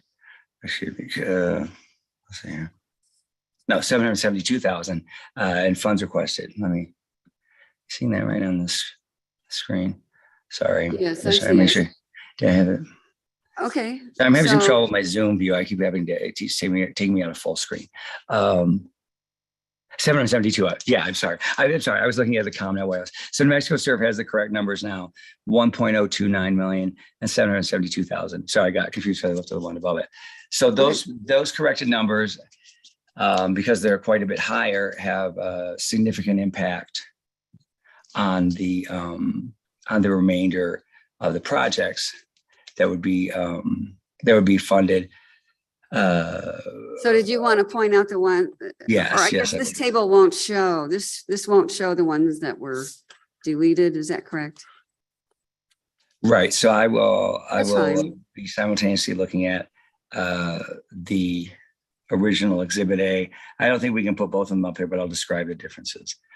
Just let me get that original Exhibit A in front of me here. Last week. Okay.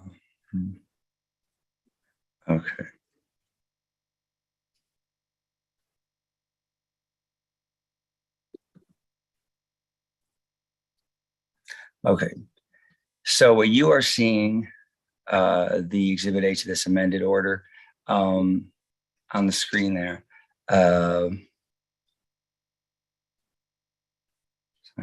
Okay. Shows that under the amended order, I'm sorry, this takes on. Well, the Village of Pecos project is much so it just cheaper. takes me a lot of adjustments to get back and forth. You see that the commission award under this amended order, the commission would award projects. And Hans, can you scroll down till you get to the first project where there's no? Okay, this amended order would award funding to projects right up through Windstream San Ysidro Exchange project. You can see there for $215,000. And the first project that would be excluded from funding or be denied funding would be the CenturyLink School of Mines project, which had a total projected cost of $2 million. And I believe the request was for, let me see here, 1.7 million or something like that. Now that is the project that was referred to by the two commenters today, the mayor of Socorro and Gail Long of TDS Telecom. As they mentioned, they already have a project in progress. But under last week's order and under the amended order, CenturyLink's project would be denied funding on bases that don't have anything to do with those comments today.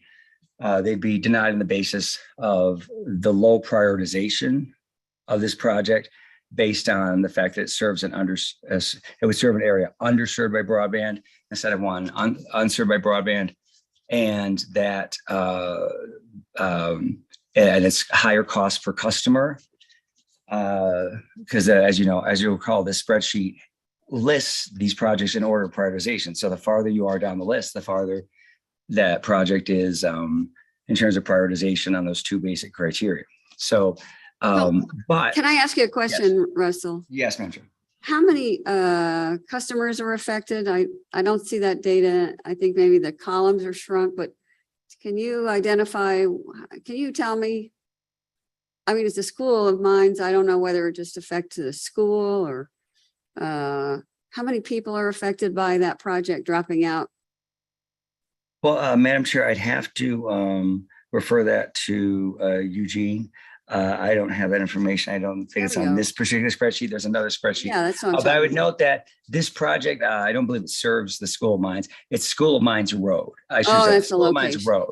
So it's the Okay. location, School of Mines Road at Nelson Place, at 309 Can you Nelson scroll Place. down and so we can see? Let's see. Sorry, I'm toggling back and forth between the old one and the new one. So yeah, Slide Hans, sideways is what I'm saying, so we can see that column for that project. Yes. So that affects 1,271 customers, right? oh, I'm in sorry, that Madam Chair. I project. didn't realize that this spreadsheet had that information on it. I thought that was under a spreadsheet. Sorry about that. That's okay. I'm sorry, Madam Chair. I didn't mean to interrupt. No, that's all. I just wanted to see what the impact was. Madam Chair, I had a quick question procedurally on this. Is this is not an adjudicated case, so I wanted to clarify just procedurally about how we administer this program. Is if we discover after an application is made that it turns out that there's an overlapping project and that indeed there's not a problem of being underserved as a result. Once we do an order, do we have the discretion to remove a project when that new information comes to light? Well, Commissioner Fishman, that's a good question, and it's a complicated question. For one thing, it's going to become a very different situation, presumably in the next year. Presumably, we will have a statewide broadband plan. Sure. From the Office of Broadband Access and Expansion that will be comprehensive with regard to, I mean, they have been preparing for years a statewide map of projects of current infrastructure, and I'd have to confirm this with Eugene. But I also believe that it includes proposed infrastructure. It certainly includes existing infrastructure. It is the duty under the Commission's rule for applicants to certify in their application that there's no current infrastructure in place, or that the infrastructure in place doesn't provide the level of service to the area, or provides a level of service to the area that it still causes it to be considered underserved under our rule. So that is first the responsibility of the applicant. Now, this issue today that you're hearing about from the public commenters, at the time that the application was submitted by CenturyLink, there was the project, TDS Telecoms project, I believe they contracted with the city of Socorro, had not begun. And I'm not sure if our application discusses potential projects. But sorry to give this. I know it's sort of a roundabout way to get to the answer, but it has happened in the past that that we had a challenge that came about after a project had been, or a few projects had been started. It concerned CenturyLink's application for a number of projects, I believe in the Angel Fire and Eagle Nest area. Correct. About a year after, I believe it was a year after the application was granted funding, Kate Carson Electric Co-op contacted the commission saying that with regard to a number of the projects, Kate Carson already had infrastructure in place serving that area. The commission sent that dispute to a hearing examiner to act as mediator. That was Bob Lennon, and he did a fantastic job, and they actually reached a settlement that the commission adopted. So yes, the commission can consider such challenges. We do have a procedure set up in our rule, a motion for reconsideration procedure, which requires such challenges to any award be filed within a certain time, which is, I believe, 2 or 3 weeks with it from the actual date that the award was made. And obviously, this one came later. You know, in some instances, the overlap may be discovered later, or in this case, you know, since there was no actual infrastructure in place, and the project TDS Telecom's project only started construction last week or the week before. You know, there wasn't any infrastructure in place, but there was a contract. And, you know, in those cases, I think it's up to the applicant to be aware of such cases, although I don't think our rule requires anything but to confirm that there's no infrastructure already in place. Okay. So Russell, just to we don't need to get into a ton of detail on this now. I'm sorry about that. But I just wanted to say that there are a lot of circumstances where an applicant may legitimately be unaware of something else that's in place. And I would hate to be stuck with having to do a project because we have sort of a procedural process that doesn't allow us to consider new information that comes to light, and that may make a project, funding a project, just not in the public interest. And if this is not an adjudicated proceeding, we should have some procedures in place that allow us the flexibility to say, oops, we missed one, we got to make an adjustment. And so I would just encourage, because even when we get the new statewide broadband plan in place, this may still be a part of the plan, this program. And so I don't think we should just assume it's going to disappear. Yes.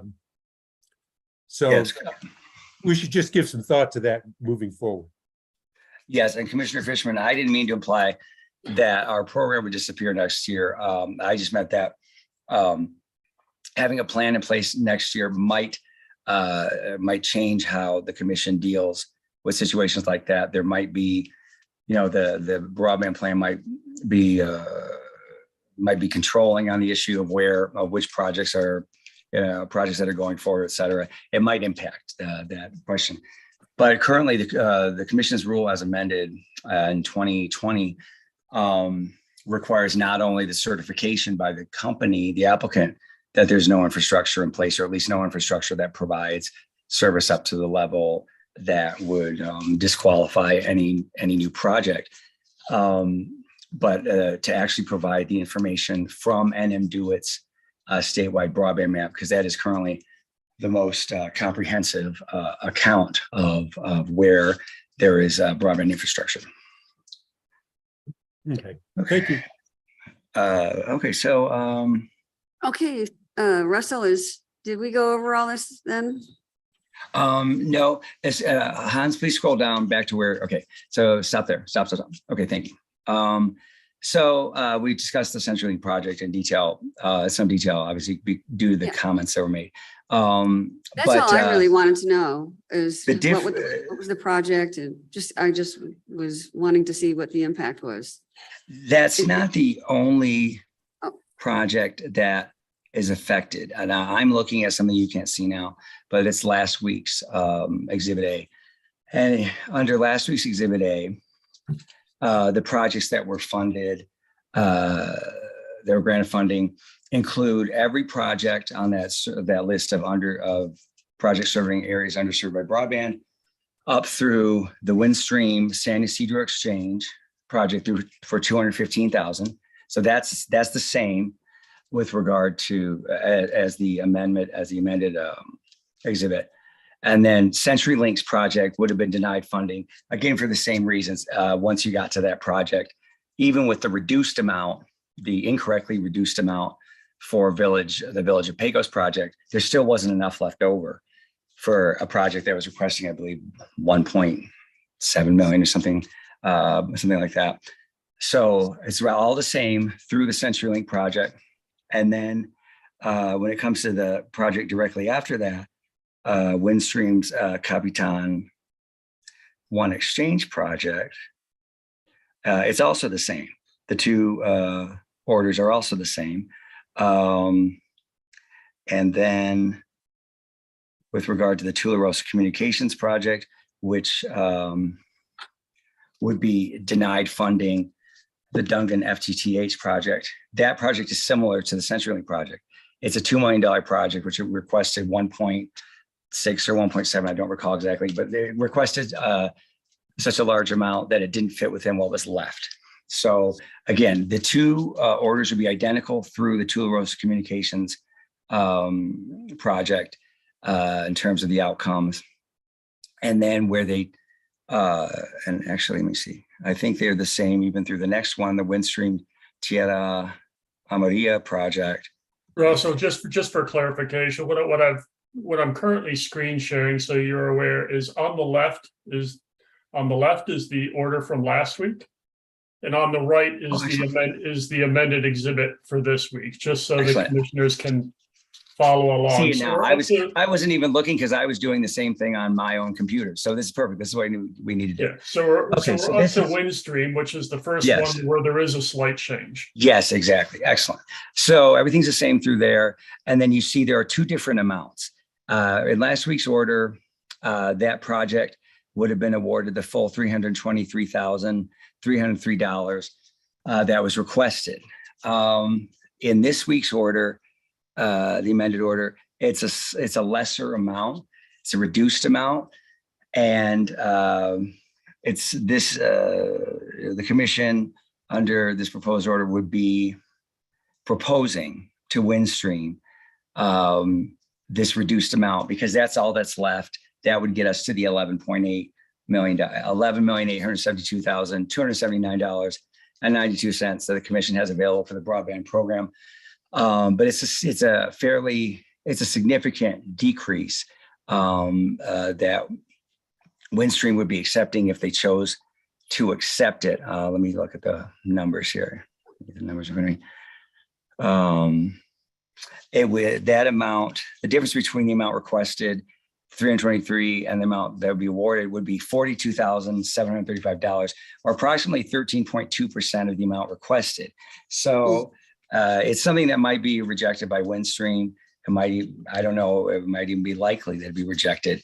But the order would give Windstream the opportunity to file a verified statement to that effect, declining the reduced award on or before October 24th.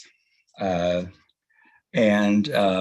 proposed order would state that should Windstream decline the reduced award, the commission will issue a further order reallocating the remaining funding available or a portion thereof to other proposed projects. So that's something, that's something I'm proposing. I don't know how likely it is that the project would be profitable with such a decrease. My idea is we would give the Windstream the chance to respond on that. But the commission could decide right now, gee, I don't think they'd accept that period, and let's skip that one and reallocate otherwise. But I don't know. I don't know how narrow the profitability band, the margin is on a project like that. So 13.2% reduction in funding might be acceptable. So this would allow for that possibility. So Russell, are there any projects that are in that range of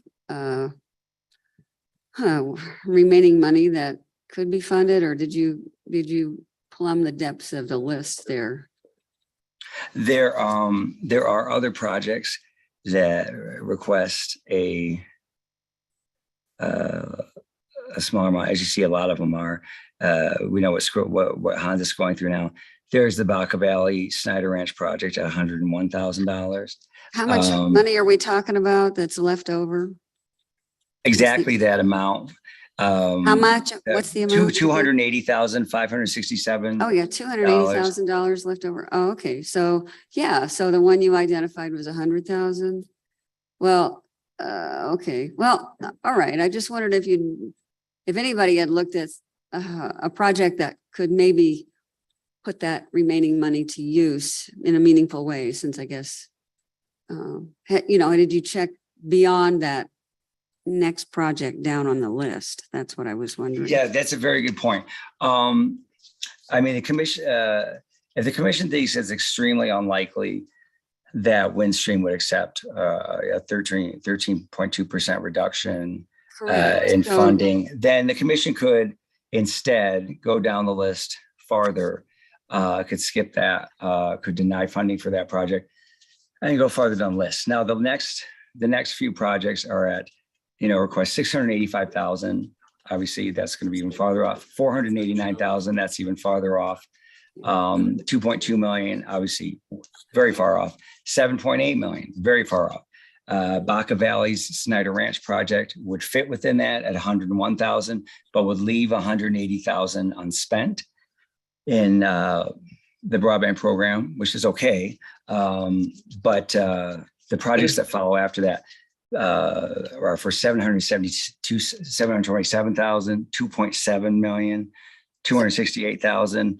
So I think this is 608,000, 692,000, 1.1 million, 2.6 and 2.2. So the situation you would be choosing over, offering to Windstream 280,000 with the hope that they would accept it, which might be, not very probable, would be to not fund that project and skip down to the Baca Valley project for 101,000. And then there'd be some unspent funds. It looks like there's only two. Yes, Mr. Commissioner Byrd, could I please, excuse me, Russell, Commissioner Byrd wants to say something. Why don't we just make the order that if Windstream chooses to deny that the Golden project gets approved in this one order, we don't have to keep coming back. Yes. Yeah, I could do that. I could put that in as an alternative, and I have done that in the past. I'm not sure why I didn't do that here. To put an automatic option B that would fall into place without the commission having to issue a further order. I could just add language that says, instead of saying should Windstream decline the reduced award, the commission, the automatic outcome will be that Baca Valley Snyder Ranch project will be funded fully at $101,000. Okay, Commissioner Byrd, is that in the form of a motion then? I'm not sure that's what Commissioner Byrd was proposing, Russell, if he could clarify, please. Russell, let's let the commissioner clarify. The Golden project is 268,000, which will just leave about 20,000 left, not even 20,000. So, but the Golden project will use up most of that money that's left in the account on that one. The 101,000 you're looking at is the Snyder Ranch project. It's a different one. Okay, I see what you mean. Yeah, absolutely right. That makes a lot more sense. I forgot about this Golden project. Yes, that would fit in well. So I could revise the proposed order to say instead of that the commission will revisit the matter in a further order if Windstream denies the reduced award, that the automatically upon the filing of a statement by Windstream that they're declining the award, the Golden project for NMPRC would be is granted. So a commission wouldn't need a further order. That's an easy change that I can make to this proposed order. Madam Chair. Yes, Commissioner Byrd. I will move that order as proposed by Mr. Fisk. Second. Thank you. I have a motion and a second. Any discussion? Commissioner Vicente Aguilar, do you have any discussion? No, thank you, Madam Chair. Okay, thank you. Okay, with no discussion, I think we can take the roll on this motion. Commissioner Fishman, Aye. Commissioner Berg, Aye. Commissioner Vicente Aguilar, Aye. Commissioner Maestas, Aye. Commissioner Hall. Aye. Order passes 5-0. Great, thank you very much. And thank you very much, Russell, for all your explanation.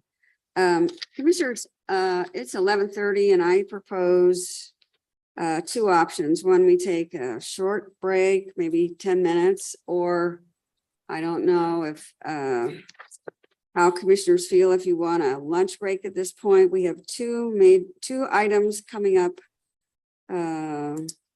And I think they might require some time. One will be case number 20-00182. And then we go into closed session. So what's your pleasure, commissioners? You want 10 minutes or for lunch, 30 minutes? Yeah, 30-minute lunch. A 30-minute lunch? Okay, are you? All right, we'll break for a 30-minute lunch. We'll come back at noon.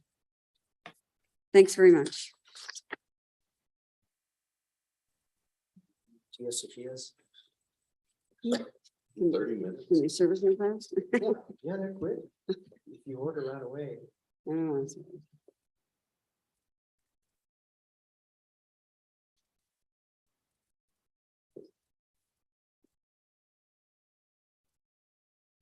I'm gonna go back to my office and finish my breakfast. What's that? See how you are. I have to be prepared.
For those who are in the hearing room, please understand that the hearing room was muted during the break as to avoid any hot mics.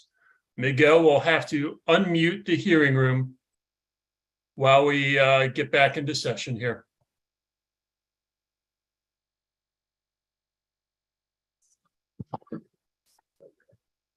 Anybody could do Miguel's job. Or Commissioner Byrd, either suffices. Just wanted to make you aware it was a dead mic. Oh, no, it was Mr. Hall, but it was an attorney who did it. I mean, come on. No comment.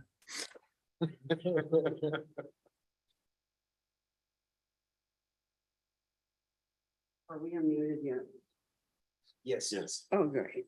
That's Except for you. blowing my nose. Yeah. All right. All right, good afternoon.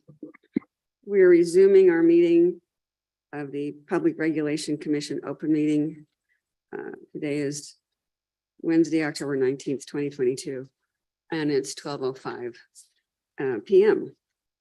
So we're proceeding to another matter on our regular action agenda. This is the item number 7. It's case number 20-00182-UT. Madam Chair, sorry to interrupt you. Yes. I believe before we proceed with that, I believe Attorney Fisk had a very quick errata that he would like to review with the commission regarding the last order that was voted upon prior to the break.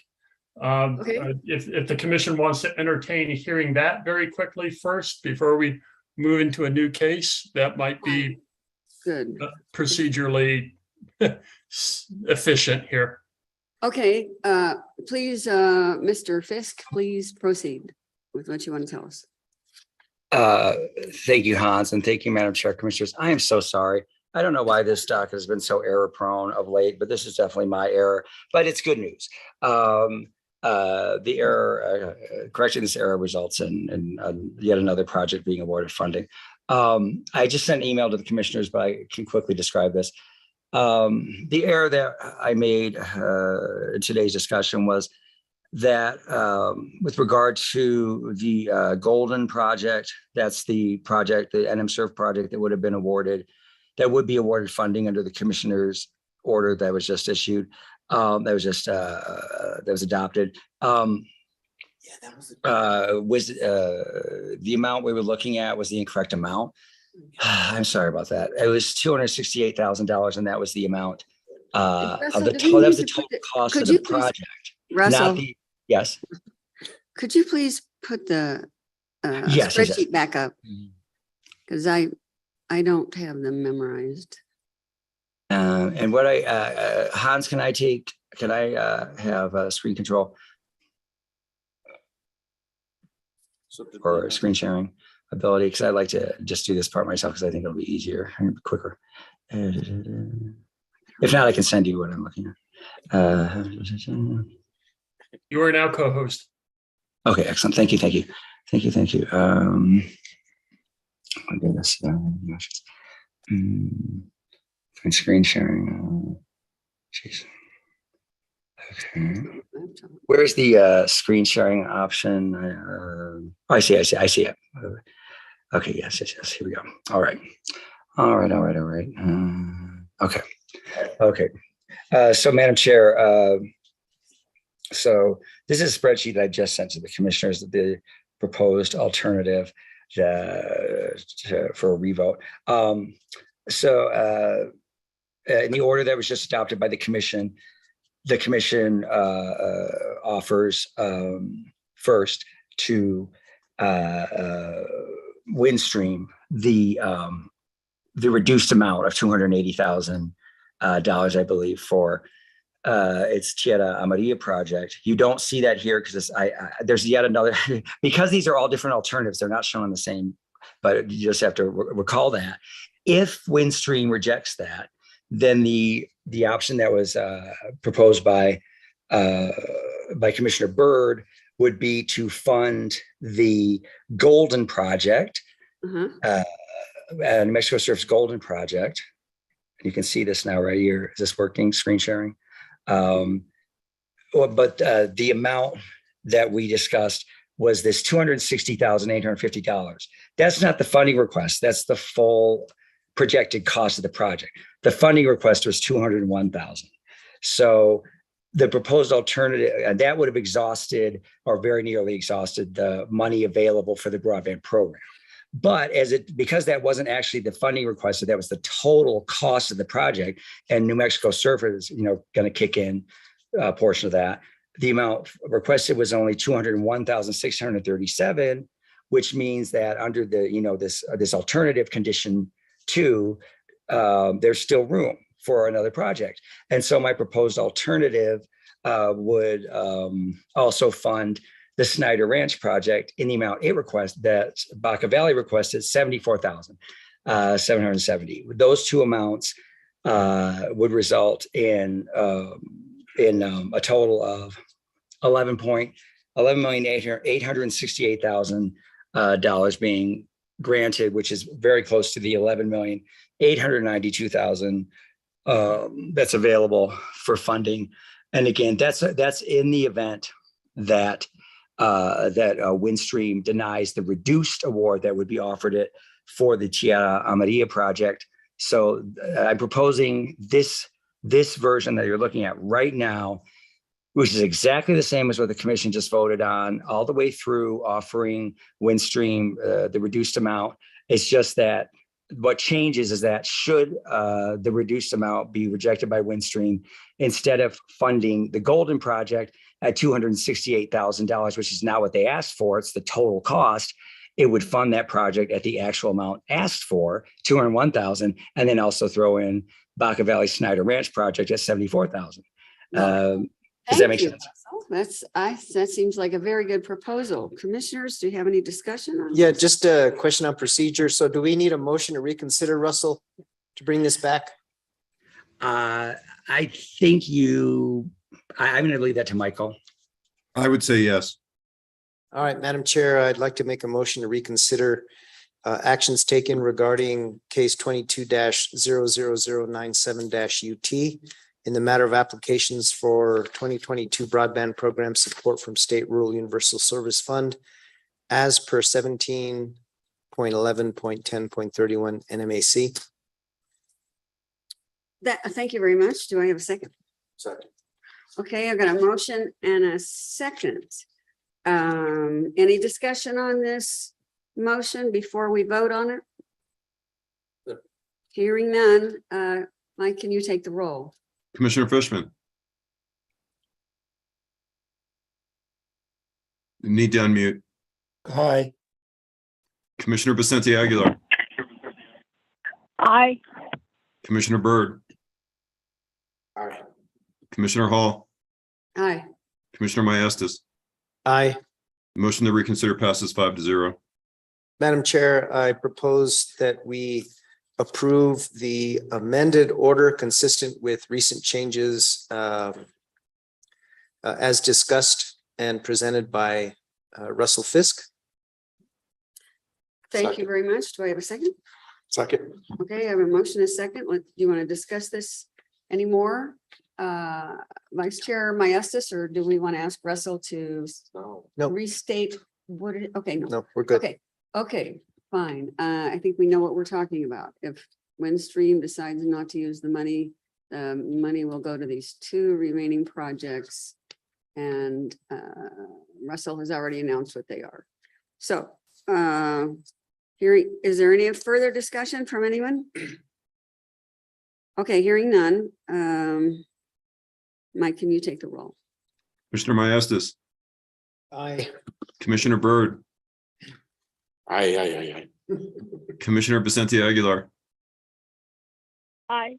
Commissioner Fishman. Aye. Commissioner Hall. Aye. Revised order passes 5-0. Thank you very much, Michael. And thank you so much, Russell, for noticing that and drawing it to our attention. Madam Chair, I swear that's the last time the commission will have to vote on this issue. I promise. I'm sure you're right. Okay. All right. So moving on back to the regular action items, we now have item number 7. That is case number 20-00182 UT in the matter of the application of Public Service Company of New Mexico for approval of renewable power agreements and energy storage agreements and proposal for demand response plan pursuant to final order in case number 19-00195 UT. Michael Smith will present a proposed order on motion for approval of amendments. Madam Chair, Commissioners, excuse me. So I'll start this off. This matter concerns PNM's motion for approval of amendments to the San Juan Generating Station Replacement Resource Agreements and shortening response time. That motion was filed at 2:16 on last Friday afternoon, October 14th, 2022. I'm just bringing that up because I just want to do a quick aside, which is that PNM's motion asserts that it's extremely time sensitive. And I would note that just for the future, as a heads up to PNM and other utilities or parties, regulated entities, whatever, that if you have a emergent motion such as this, that's going to be filed in front of the commission on a day like a Friday, please give the Office of General Counsel a phone call in addition to filing a motion, especially if the motion doesn't say emergency motion or something like that on it, because this was almost missed on Friday afternoon. Noticed it at 4 o'clock in the afternoon, and we managed to get an order out, but there can be certainly the possibility we miss it, and losing a weekend on an emergency motion or something we're talking about shortening timeframes can be very problematic. So I'll go back to the presentation. PNM's motion requests that the commission adopted an expedited procedure to approve certain amendments to the purchase power agreement for the 200 megawatt San Juan Solar 1 project and the related 100 megawatt San Juan Solar 1 storage 4-hour battery energy storage agreement, which together form the San Juan project. The San Juan project was previously approved in this case in case 19195 and this case as replacement resources for the San Juan generating station capacity, which was retired. The motion by PNM is supported by an affidavit from Jeremy Heslop, who is PNM's senior manager for generation contracts. By way of background, I would note that PNM's monthly compliance filings in this docket have indicated that due to supply chain disruptions and delays and other impacts, neither the San Juan project nor another project, the Rockmont project, which was also approved as replacement resources for San Juan Generating Station, have been expected to achieve their original respective contractual commercial operation dates of June 2022, that was the original expected commercial operation date, or even the June 2023 commercial operation date, which would be the summer peak for 2023. Therefore, the focus has shifted to a commercial operation date for the 2024 summer peak. So this is not news to the commission. PNM's August 30th compliance filing indicated, quote, PNM continues to work closely with the developers and potential developers of the San Juan Solar and Rockmont projects. While there are no new construction updates, PNM continues to work with these developers with hopes of possible resolution within the next 1 to 2 months. Neither of these projects will achieve commercial operation prior to the summer 2023 peak season. However, parties are reviewing the potential of still achieving operation prior to summer 2024, end quote. So PNM's motion reflects the result of these negotiations that they've previously identified to the commission.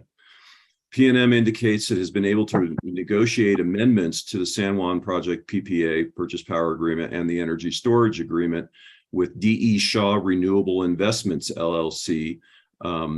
They refer to them in their pleadings by the acronym DESRI, D-E-S-R-I, which it indicates is an entity that would be the successor to the original developers for the Arroyo project, the San Juan project, and the Rockmont project.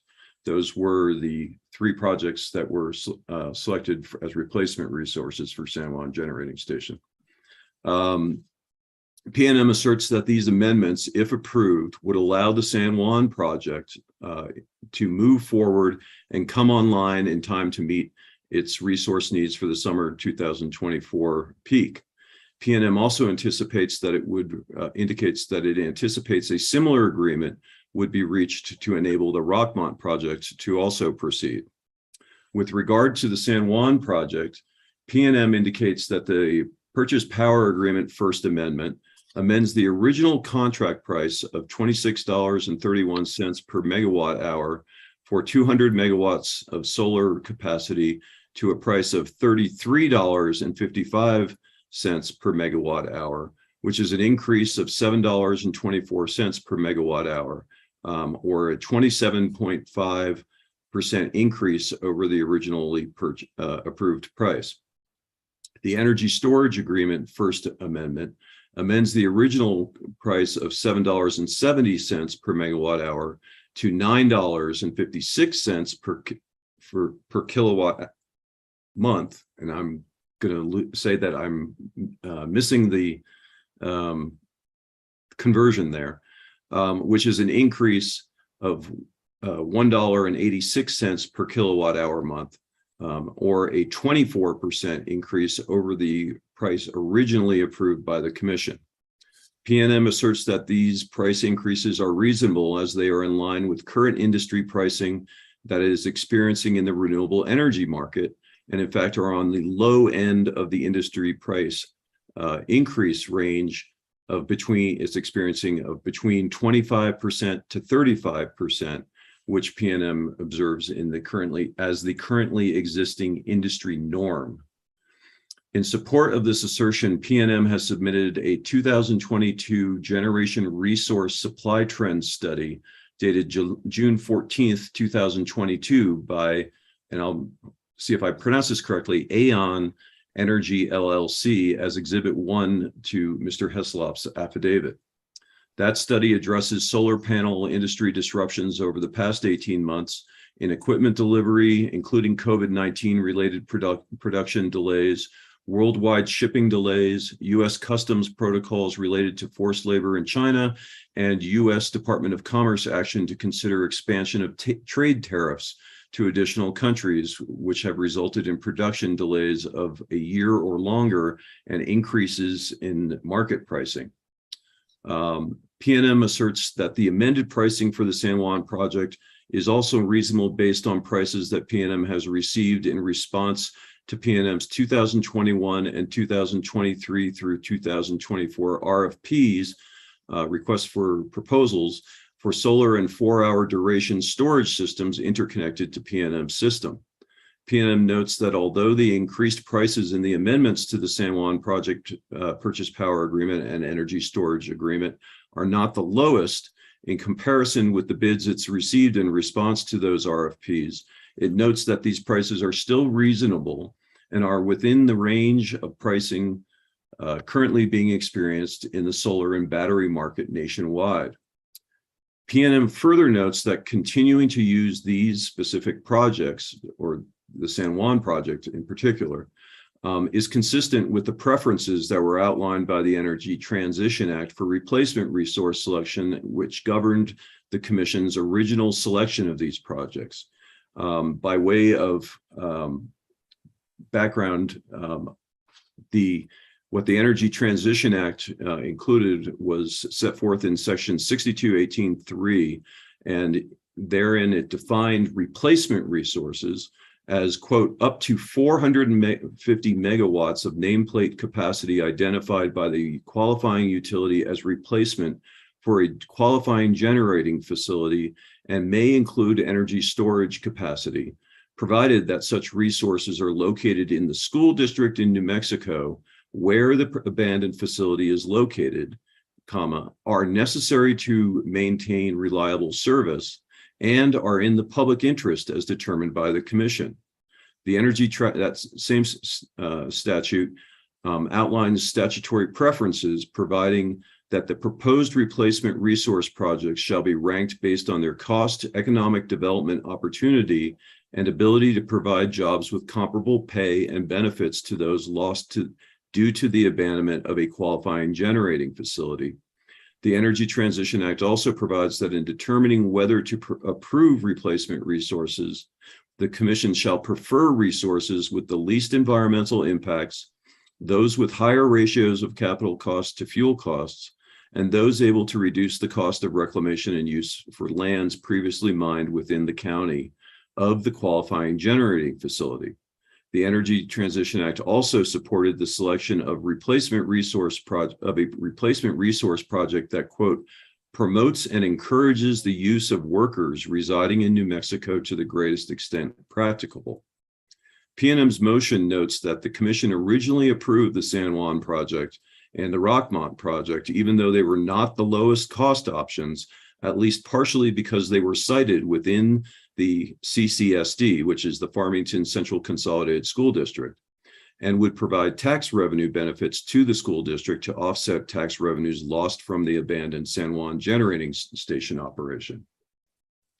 PNM further notes that the, quote, the jobs associated with the construction and operation of these projects will also be available in the same geographic area as San Juan generating station.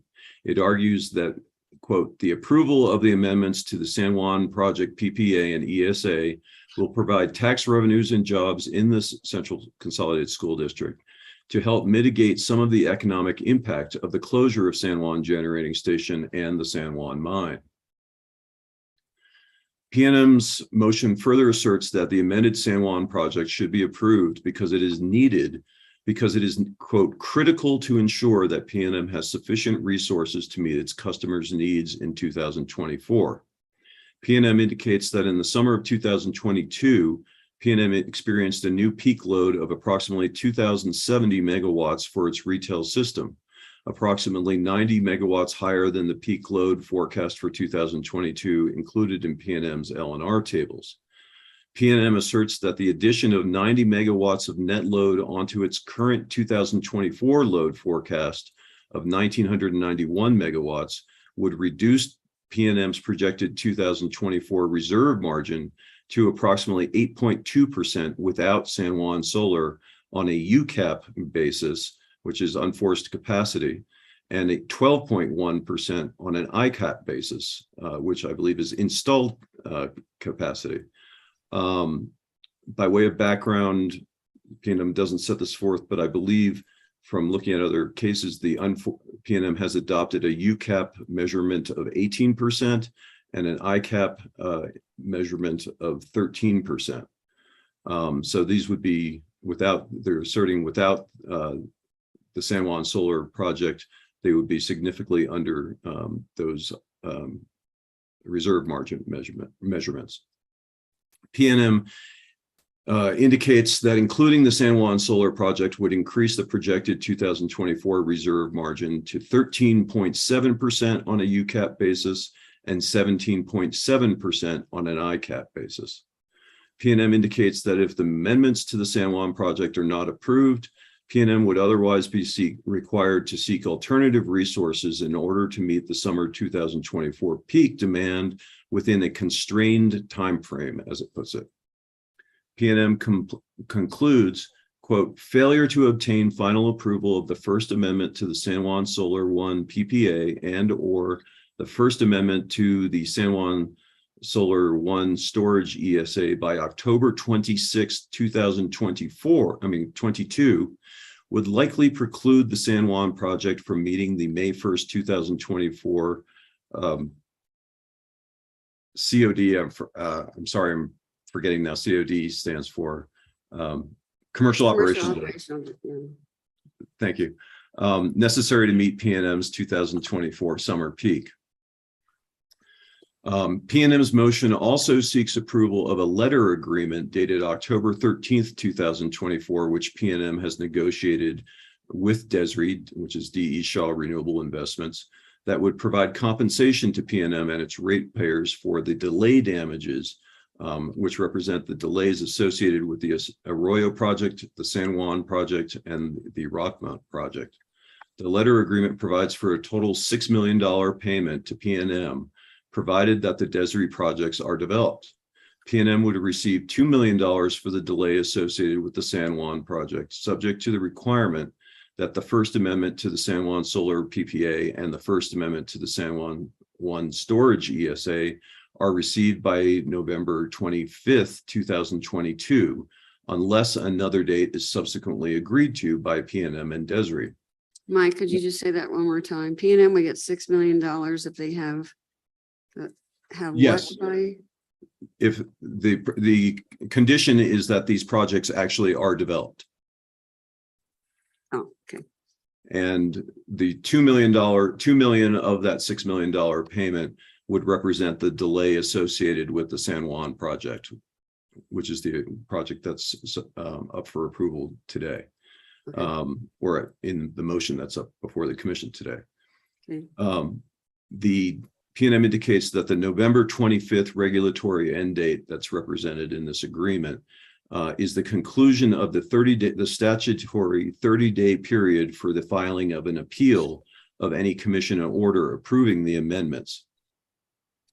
PNM indicates that the $2 million that $2 million of the amendment payment associated with the San Juan project will be credited to customers under PNM's fuel and purchase power cost adjustment clause once this amount is received and is no longer subject to a return to DESRI under those conditions. PNM has proposed in its motion that because the amendment agreement is extremely time sensitive, it is requesting approval no later than October 26, 2022, because in order to meet a May 1st, 2024 commercial operation date, this project will be available for the 2024 summer peak. The developer needs confirmation of a non-appealable regulatory approval no later than November 25th, 2022.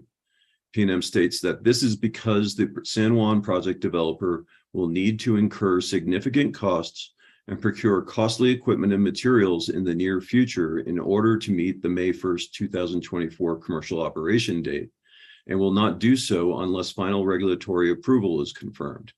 Taking into account the 30-day appeal period for most commission orders, this means that the commission approval is required no later than October 26, 2022. PNM notes in its motion that the requested expedited schedule is consistent with the process that was provided for in the Commission's recent approval of the Second Amendment to the Atrisco Energy Storage Agreement in case 21-00215 UT. PNM's motion recites the positions of the parties who responded to its request for positions and indicates that the Coalition for Clean and Affordable Energy, Western Resource Advocates, New Energy Economy, and the New Mexico Attorney General indicated support for the motion. PNM indicates that the New Mexico Public Regulation Commission Utility Division staff and Interwest Energy Alliance do not oppose the motion.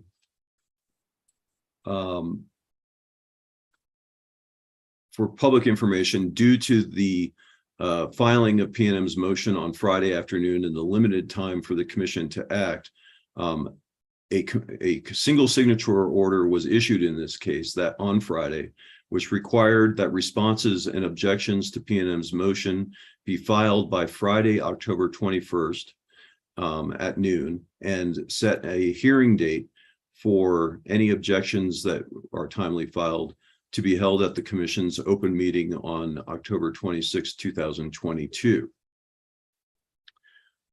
This matter is before you today, notwithstanding the issuance of the single signature order, because PNM also requested that the commission enter an order adopting its proposal that if no objections are timely filed by noon on October 21st, that the amendments be deemed approved by the commission without the necessity of a hearing.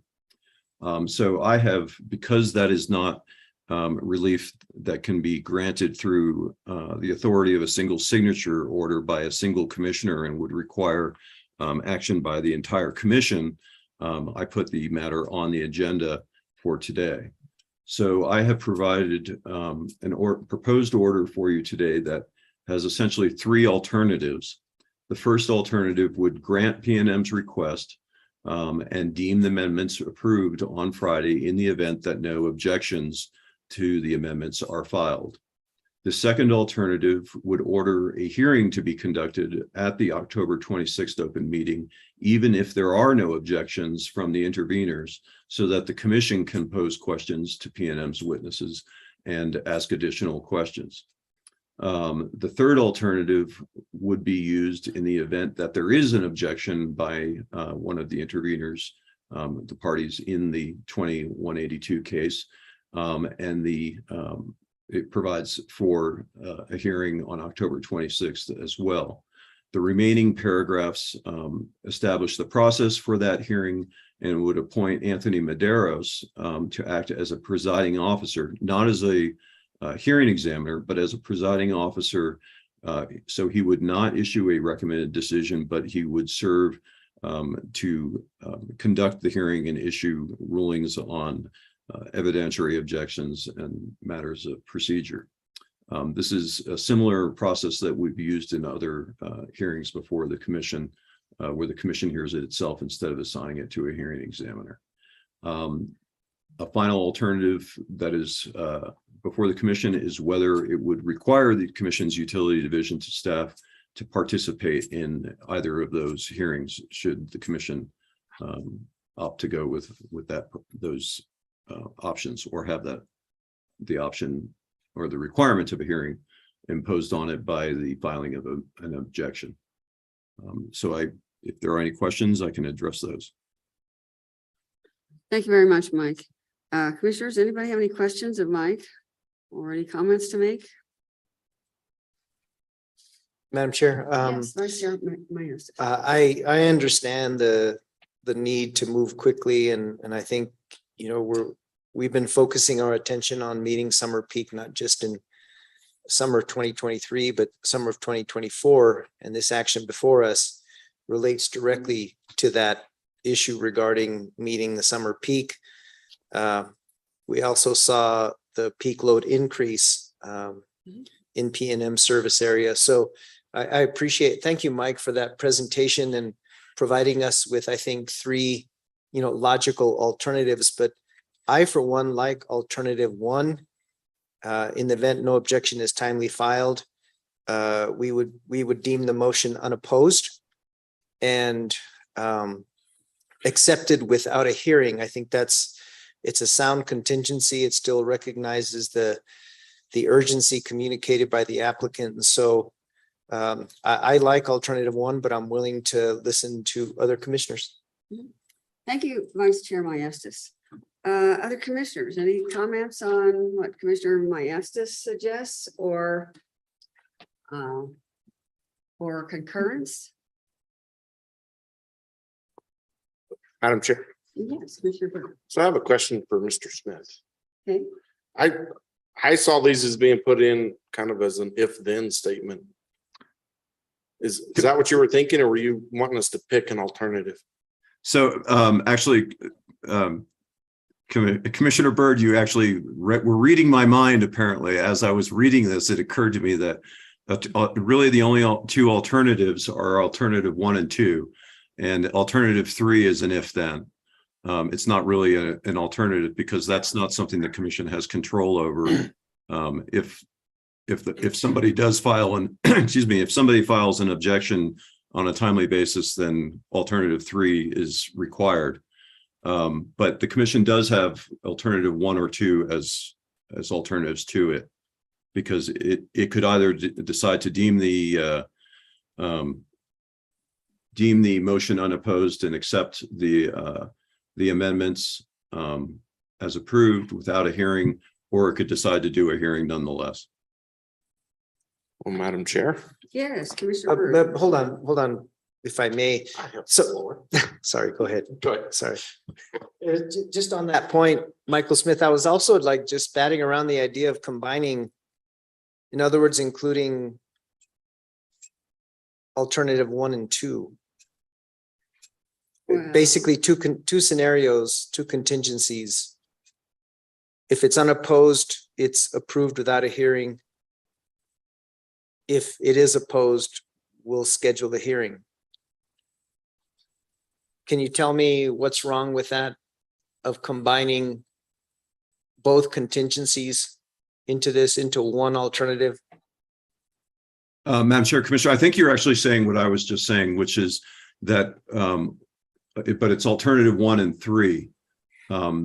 Because basically alternative 1 and 2 are the commission's choice as to whether it wants a hearing. And alternative 3 is, as a matter of due process, if somebody files an objection, they're essentially forcing the commission to have a hearing so that we can satisfy the demands of due process and give them the right to present their position at a hearing. Thank you, Mike. That's all I had, Madam Chair. Sorry about that, Commissioner Bird. Not a problem. Clarification is important. So I think I agree with Commissioner Maestas, alternative 1 as the first choice. Just let it go. And then if there is, then we go to alternative 3 and get rid of alternative 2 in the order. And so I will make that order, that motion, excuse me. Commissioner, we drop out alternative 2 and make that an if-then order. Okay, so your motion is to proceed with alternative 1, drop alternative 2, correct? Correct. And if there are objections, then we go. right, if there are objections, then it will go to alternative 3. If there are no objectives, anyway, still have beans in my mouth, I guess. Then it just goes by, Madam Chair. it just turns out by date. Yeah, by being deemed, then it turns out being deemed. Okay. So I have a motion. Do I have a second? Oh, Second. wait a second. Do we have further discussion? I see Commissioner Fishman. I just indicating- wanted to second the motion. Oh, I see. And all right, we have a motion and a second. Madam Chair, I had one issue I wanted to clarify, Yes. which is if we do end up, if there is an objection filed and the matter is opposed and we must hold the hearing, there's still the issue, does the commission want to require staff to participate in that hearing and present its position on how the commission should balance the interests of the utility and ratepayers according to its statutory obligation? Oh, I see. And that would be contained in alternative 3. That was that was my what I dubbed alternative 3B in the proposed order. Oh, 3B. Okay, we actually have 4. Okay, well, so Commissioner Byrd, can you please clarify whether or not in the event there needed to be a hearing, would you choose the third alternative or alternative 3B, which requires utility staff to participate and present their position as well as P&M presenting its? In your motion, do you want alternative A, let's see, 3A or 3B? You didn't really label it A, but it's 3 or 3. Go down here, I see there's more.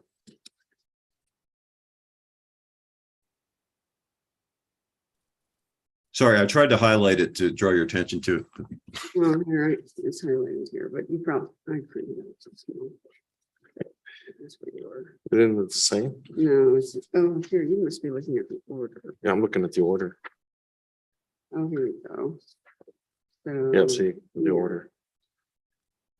So isn't alternative 1 that if it's deemed unopposed, then it will be deemed accepted without requirement of a hearing. Right. So that's alternative 1. And then 3 is in the event of objection is time timely by October 21st at noon, motion shall be deemed opposed. And now any party filing an objection, P&M's motion shall set forth, and it goes to a hearing. So isn't that what I'm saying, 1 and 3? Yes, but this hearing does not involve staff's participation. It just apparently receives evidence from the company, not staff. And so 3B, I don't see it in here, would, I don't know why it's not there. It was set forth at paragraph F. From the opposed, from staff as Oh, well. yeah, as the F. company. Alternative 3B, the commission's utility staff division shall participate in the hearing and shall briefly describe their opposition. But that's shall, so they're there. Yes, but do you want that one? Mike, why did you have these two? I mean, why would we have a hearing in which we're just having the utility by themselves without staff present their information?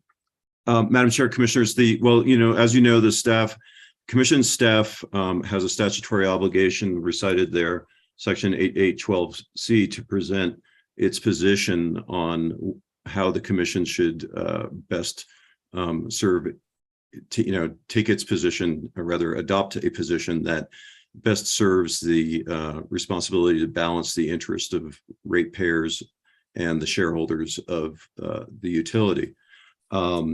Staff is a party in the case. They've indicated that they do not oppose the relief requested by PNM. So they would not be filing, based on that they would not be filing an objection. The commission could still ask staff to participate and provide their input on why they didn't oppose it, and that in order to aid the commission in making its determination. All right, so if the choice for Commissioner Byrd then is whether or not to require staff to participate, even though they've already stated they don't oppose it. Correct. Well, it's if there's opposition, I would assume it's based in something of reality, and there's some facts behind their opposition, and staff should be involved in then making the corrections or changes that need to be made so that everybody's on board. So I think staff should be, if it goes to hearing, staff should be involved besides our hearing examiner. Makes sense. All right, so then that's your motion then, to have the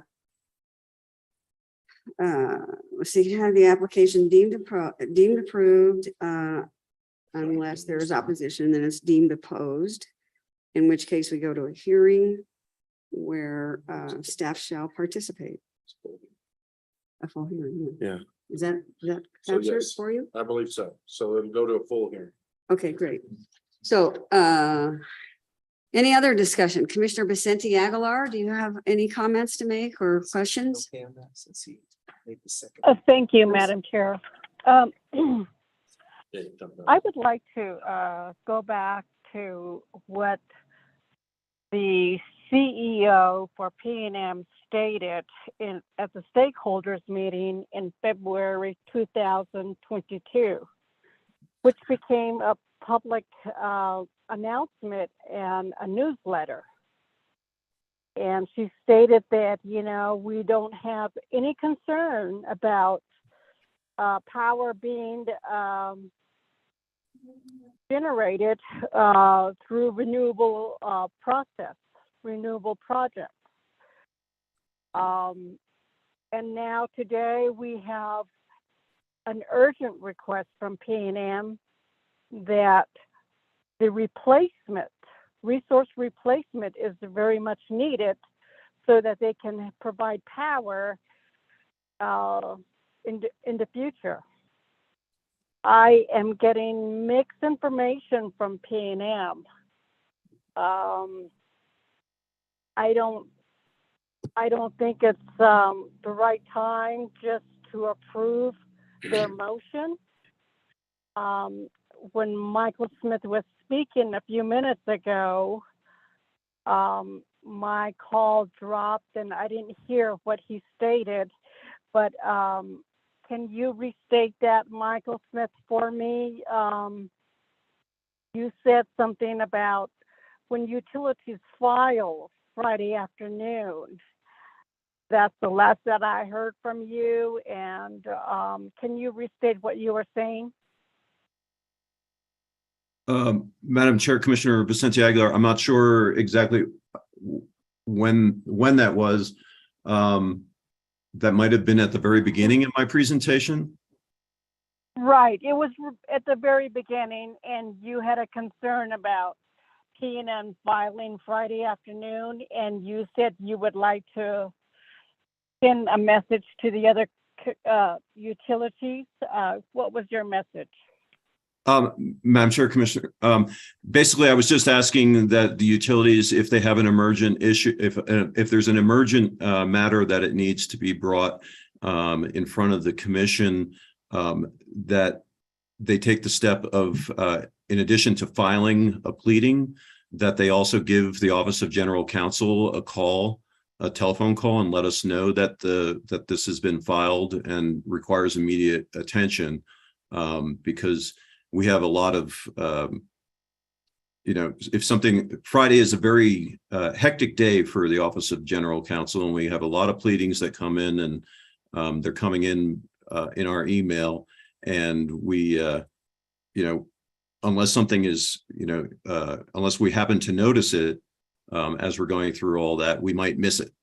And I was saying that in this instance, I did catch it at about 4 o'clock in the afternoon. I had the added disadvantage of having been at the eye doctor and my eyes were dilated, so I had not been able to check my email. But I found it just in time, and I was able to get it on the agenda for this week's meeting. But otherwise, that would have created a problem with addressing this motion in the timely basis that P&M was requesting. So it was. Thank you very much, Michael. Sure. Yeah, thank you very much for explaining that. So going back to P&M's application, and they gave us a time-sensitive decision to make, and but back in February 2022, the CEO for P&M indicated that, not to worry, we have enough power that's going to be provided.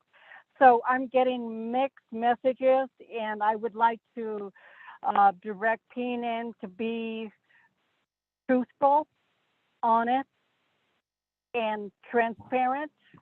And I like to ask P&M questions, and I would prefer that we go with a public hearing. That would be my comment. Madam Chair, I don't agree with option number 1. Thank you. Thank you, Commissioner Vicente Aguilar. I remember exactly what you're talking about.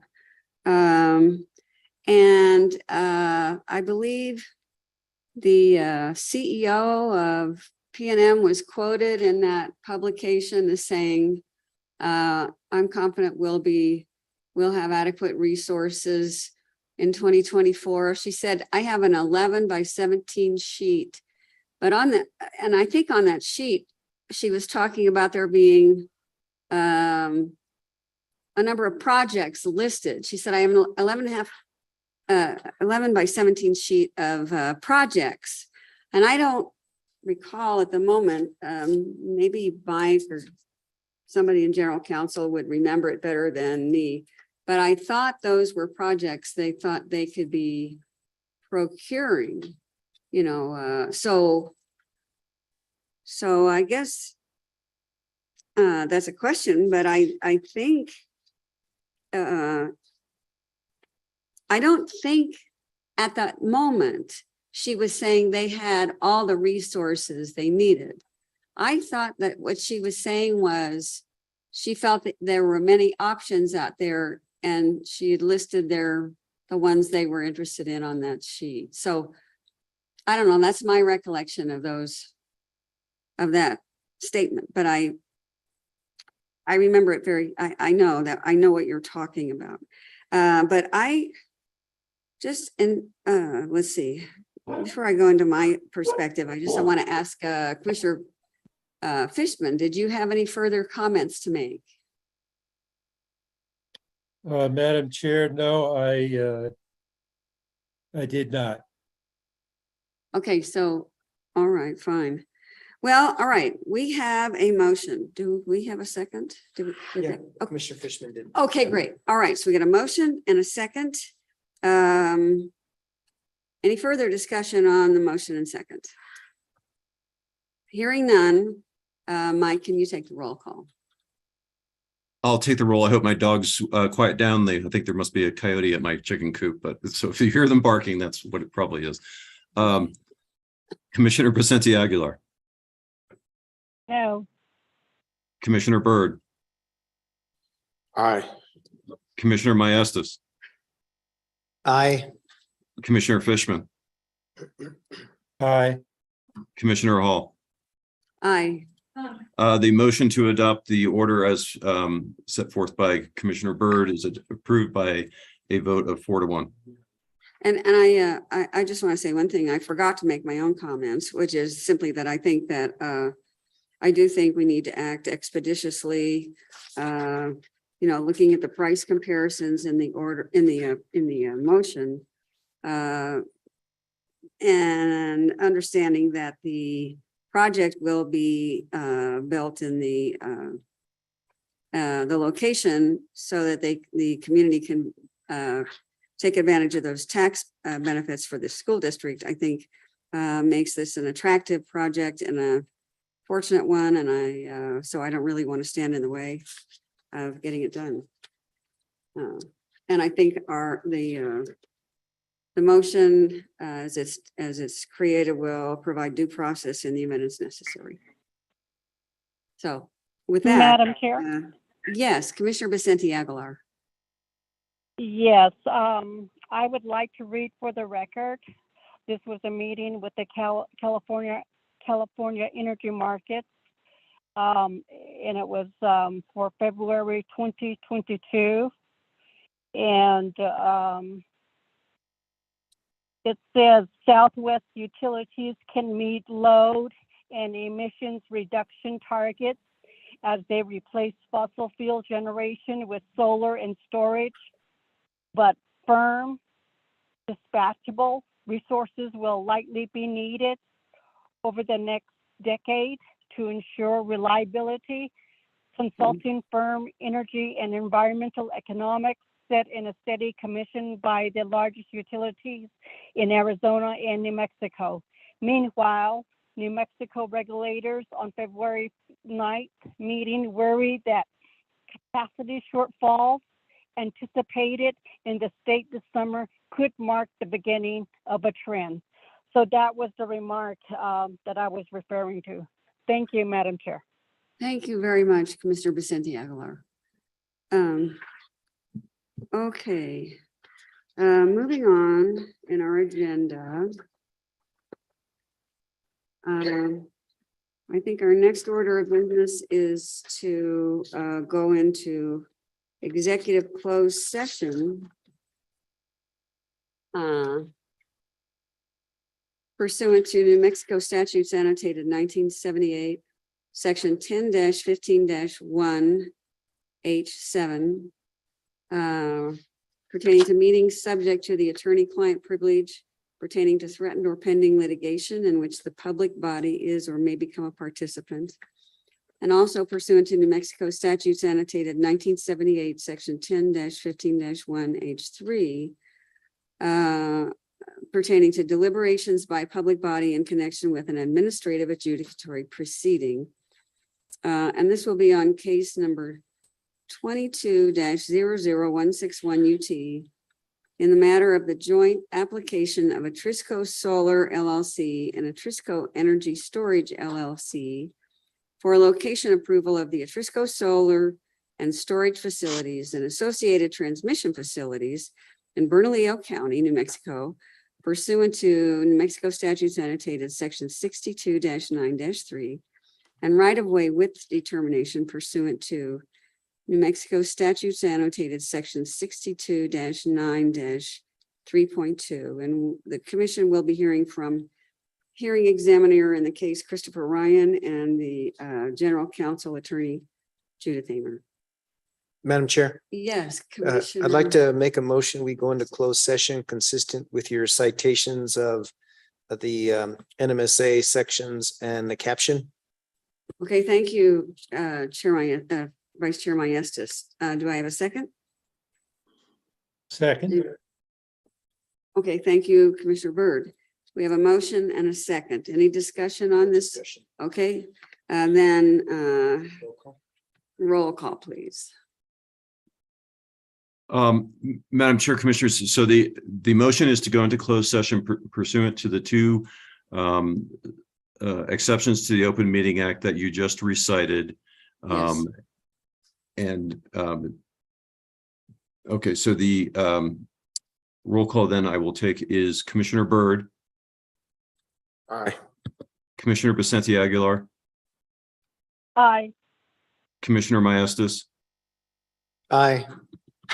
Commissioner Fishman, Aye. and Commissioner Hall. Aye.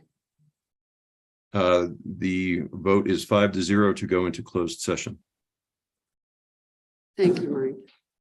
So do we just, are we going to be moved into a, I don't think there's any need to. oh yeah, no, we can just shut the door, yeah. But the speakers out there are still going. But I think you can lock that door, Yeah, close the glass door. Yeah. Okay. Madam Chair, Yeah, okay. Madam Chair, can you hear me? I beg your pardon? Can you hear me? Sorry, Yes, who's speaking? it's Patrick Rodriguez. What? It's Patrick Rodriguez. I'm about to create a breakout room. I'm sorry, I can't hear you. Is this Patrick Rodriguez? It is, yeah. Okay, I'm going to create a breakout room to include the hearing room and Commissioners Fishman and Vicente Aguilar, along with Judy Amer and Christopher Ryan. okay, fine. Hey, Patrick, Yes, I am on my iPad as well. Can you take that in with it? certainly, Commissioner. Thank you. Okay, sending it now. Okay.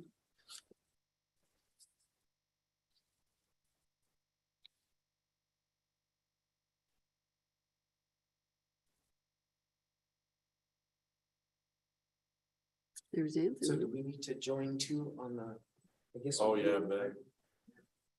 Oh, on the bridge? Huh, no, what is he doing? I don't know what is he? See where it says join? You just gotta go click it on the computer. What?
Patrick, is Attorney Amer in the breakout room?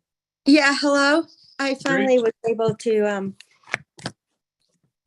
find my screen. Am I there now? No, just you're sent you in the over. general meeting room right now, Judy. Okay, then I'll join. Okay.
When you shop at Walmart, you get it.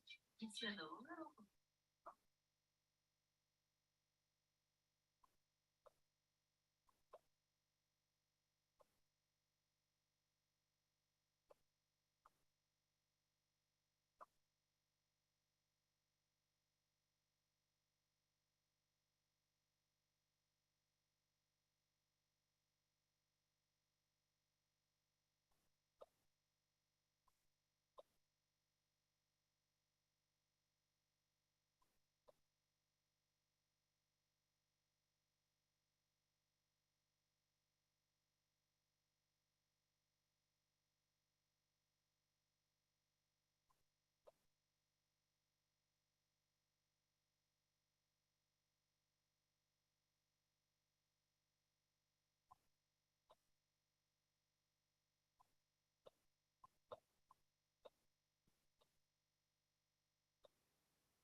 where he's just.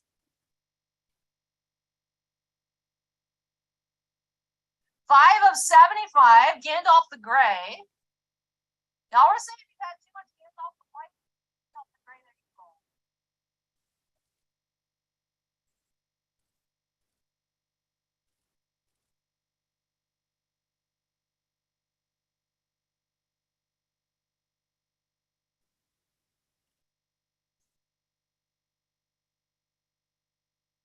Gandalf file. See, this is that scene that Miranda Otto sequence board. All right. So the duel was the duel with the dad, or was the duel with Aragorn?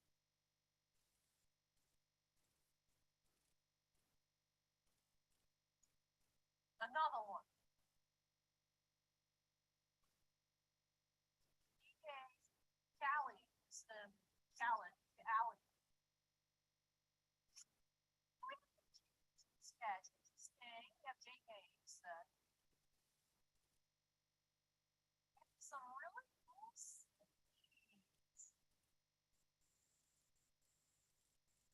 Jeremy says I should have bought lotto tickets instead of predicting the case.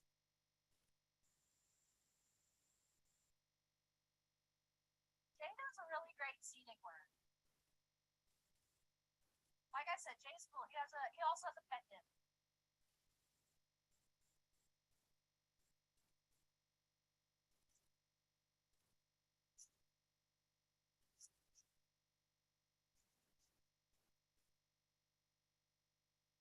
Yeah, red, reclaiming the ring. 14 of 125.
Have I ever pulled their stuff before?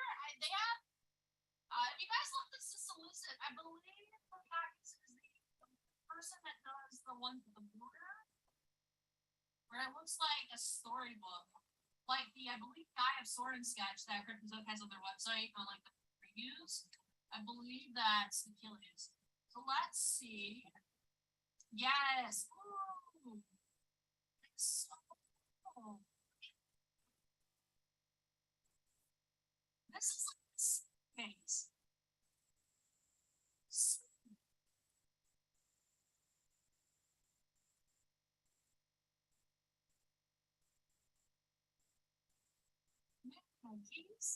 Always, you guys pick like cases. I mean, all these cases have been good, but like I feel like chat's like winning the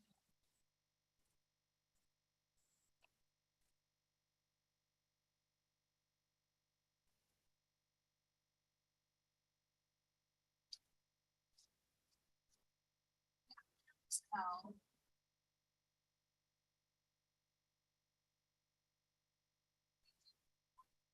I stand with these. On either acorn, so that's why I was like, oh, that's so cool instead of being specific. Like, oh, that's so cool.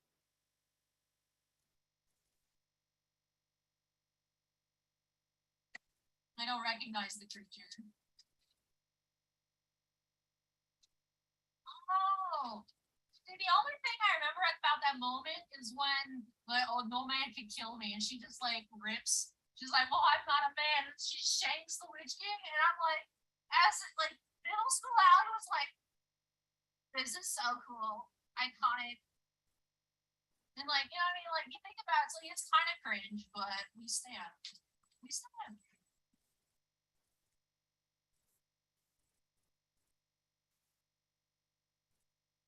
Like, well, good thing I'm not a dude, so just. Yes.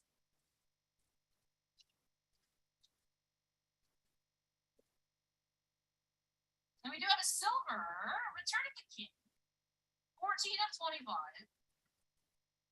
Steven says cringe writing is cringe. A little bit, but you know. As someone that's been called a dude for like the past like 10 years, I'm like, well, I'm not a dude, so get wrecked. Get like I resonate. Like I will never, like I said, if I feel like I am Bilbo. Like, why are you trying to involve me on this quest? Leave me alone. But like also at the same time, like, oh, if I was in a fantasy world, I'd be so cool.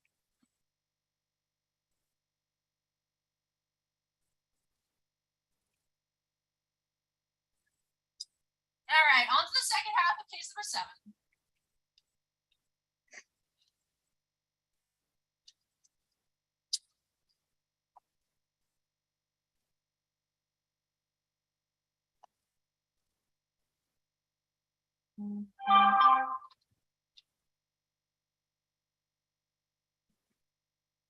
Well, you see Acre in the flag comment section, there is a lot of, oh, it's not fair that there were so many dudes in the maximum competition. So there's, that's like, it's like, come on, y'all, like, if y'all are gonna say mean things, like, can you get some, like, new material?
I can't believe it. I didn't notice anybody else. I just saw yours. Great.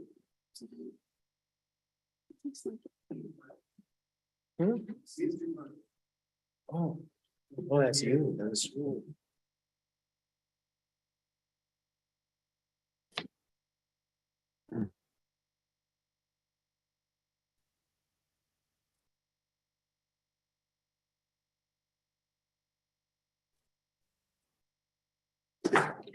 Okay, let's see, it's 2:00. We are returned from our closed session and I need a motion to go back into regular session.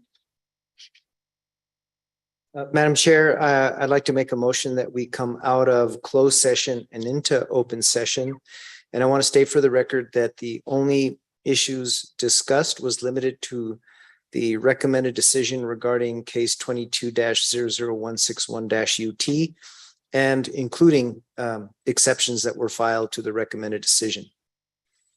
Thank you, Vice Chair Maestas. And let's see, I need a second. And also we have, there was no final order today and that we will be issuing today. The final order is expected to be brought back next week for our consideration and further deliberation if we so choose. So I need a second on that motion. Second. Okay, thank you, Commissioner Byrd. So I have a motion and a second. Can we have the roll call? Commissioner Byrd, Aye. Commissioner Fishman, Aye. Commissioner Vicente Aguilar, Aye. Commissioner Hall, Aye. Commissioner Maestas. Aye. The motion to come back into closed session, to open session is approved by a vote of 5-0. Thank you, Mike. Okay, so our next agenda item is item number Roman numeral 12, communications with Chief of Staff.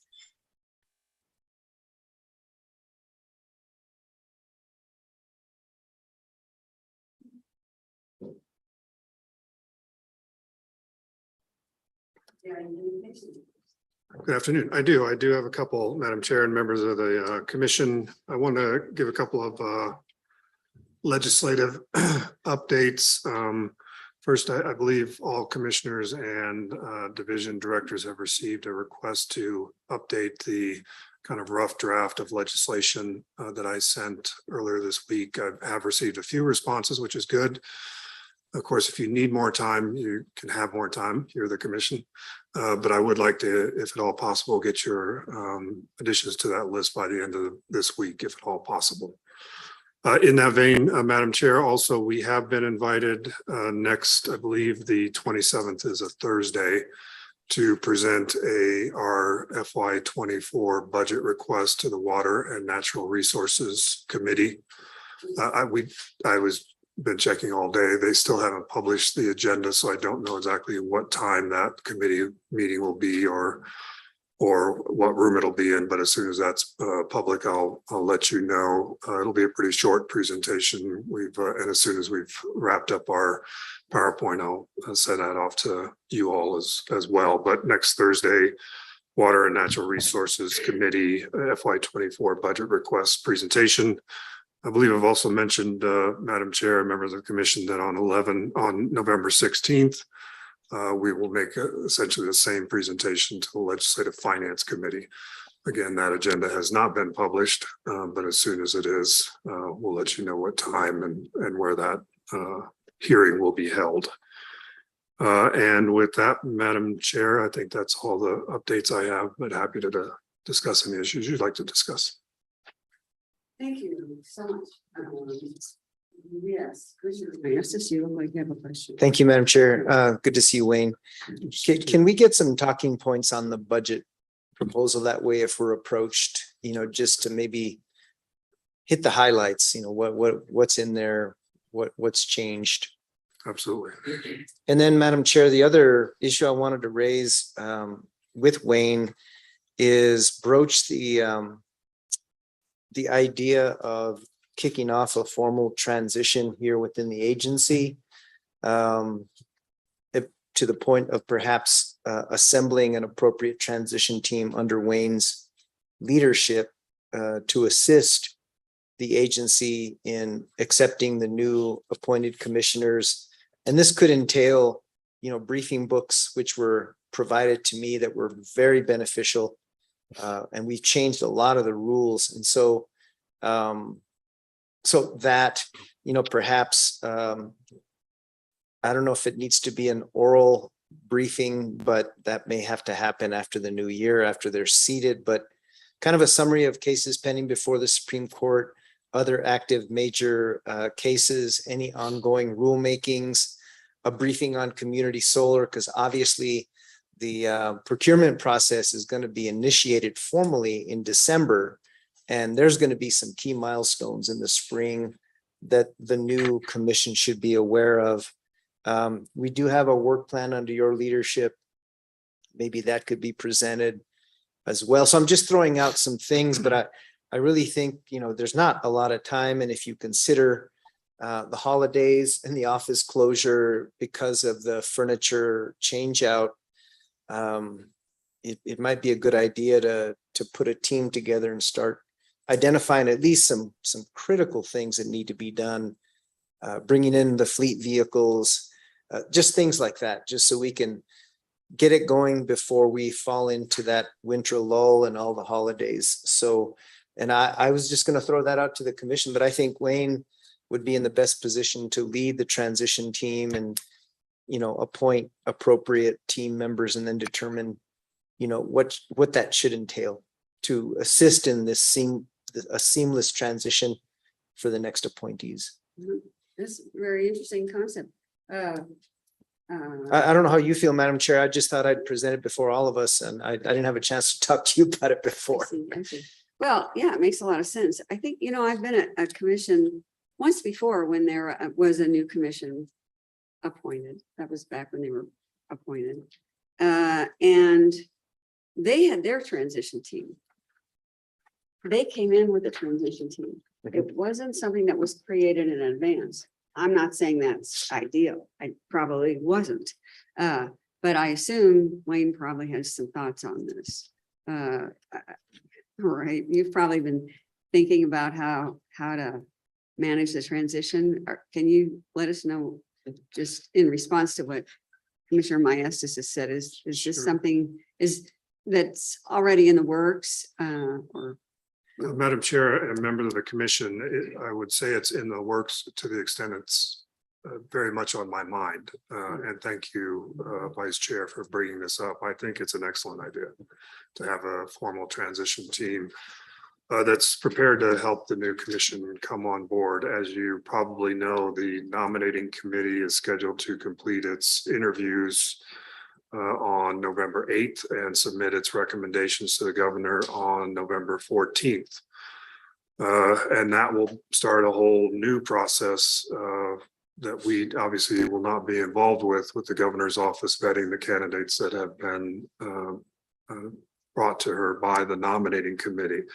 On top of it, as you said, Mr. Vice Chair, there's Thanksgiving and Christmas. So I'm nervous, frankly, I'll be honest with you, about the amount of time that you will have to help the new commission get ready to take on enormous duties on January 1st of 2023. So long way of saying, Madam Chair, I have been thinking about it. I have had some discussions about it, but I think it is now time, and with Vice Chair Maestas' suggestion, to formalize this and start putting it together. I don't have an outline before you today, but I think that's okay. Every journey begins with that first step, and this is certainly a first step. And I would be happy, Madam Chair, to identify staff that will serve on a formal transition team. You probably know who they are already or who they will be. But Madam Chair, if you wanted to appoint a commissioner or two, obviously don't want to create a quorum with this, want to avoid having to do a bunch of extra meeting notices, agendas, et cetera. But if you would like to appoint a commissioner or two or have a volunteer or two, I think commission input on this would be very vital. Well, that's a good idea. And Madam Chair, I'm interested in that. I did go through a transition as a mayor, and, I asked for CVs of all the at-will staff as an example. And I think in this case, incoming commissioners would want to know kind of the resumes, or like to have the resumes of all division directors. We may want to consider, a freeze on personnel actions on January 1st. I know that's always first order of business. I'm just throwing out examples of kind of major actions that occur in a transition, but I'm certainly willing to help and work with Wayne on this. Okay, great. That's wonderful. And do you need any other commissioners to help you? Okay, that's what I was going to offer too, but if no, Commissioner you're- Bird's sitting there you're wanting in to. that's contention okay. here. I'm just kidding. Okay, yes, I think if you and I worked on this with Wayne, that would be Okay. appropriate. All right. Yeah. So, Thank you. for Okay. that Very I got much. some I help. appreciate that. okay, well, thank you very much, Wayne. I didn't realize that was it. Thanks very much. Okay, so now we have communications with general counsel. Madam Chair, Commissioners, General counsel? can you hear me? Yes, we can hear you. Okay, thanks. So actually, I think Hans is going to address a couple of matters that are listed on the agenda. Oh, yes. Start Yes. time for, go ahead, Hans. Thank you, Madam Chair. The first matter that I want to bring to the attention of the commission is next week's meeting.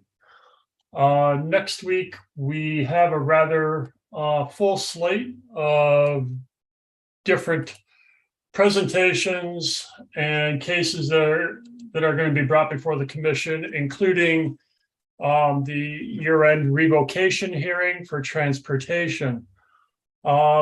Due to the fact that we will have to have a hearing, and there is a presentation as well, I would recommend to the commission that we start half an hour early to get the revocation hearing completed, which would allow us to kind of have a more regular schedule, hopefully starting the regular portion of that on or before 9:30. So I would entertain that the commission basically start next week's meeting at 9 a.m. 6 a.m. What is the option there, Commissioner Bird? Commissioner Bird think was Commissioner trying had to be funny and he failed completely. So 9 a.m. would be fine, Hans. And if 9 a.m. is okay by the commissioners, that's the way that I will draw up the agenda for next week, putting the revocation hearing first, and then moving on to other matters after that. The second matter that's been brought up, which I have bulleted point, is obviously we're aware after we moved a couple meetings around last week. We are now coming up on, we only have 7 meetings after today between now and the end of the year. I know there was a notion to perhaps we would need additional meetings to accommodate everything. What I'd like to briefly display is a chart that I've been working on with OGC, and that we did get some feedback from the hearing examiners. Let me just go ahead and screen share real quickly so everyone can play along with me.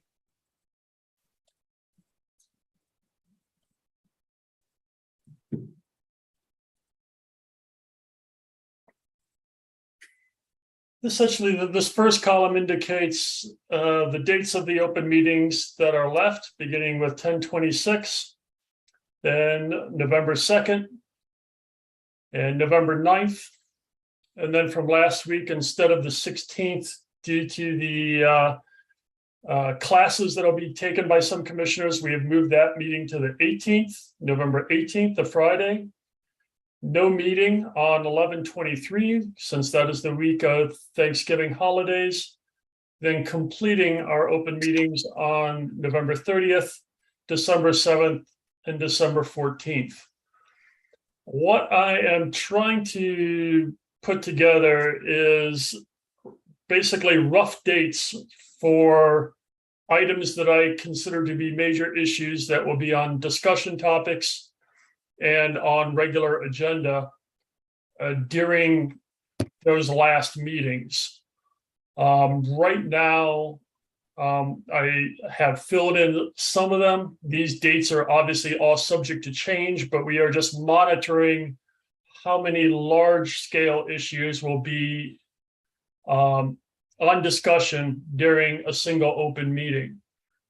Right now, I have adding to this list, I'll be adding case 21-215, 22-143, and I also have 5 other recommended decisions that are probably incoming from the hearing examiners to add to this list. So anytime we hit probably three major topics for discussion, those are going to be fairly extensive open meetings. So I just wanted to bring that to the attention of the commissioners. I know we had discussed whether or not we needed to schedule 2 open meetings during a week, which of course presents notice issues.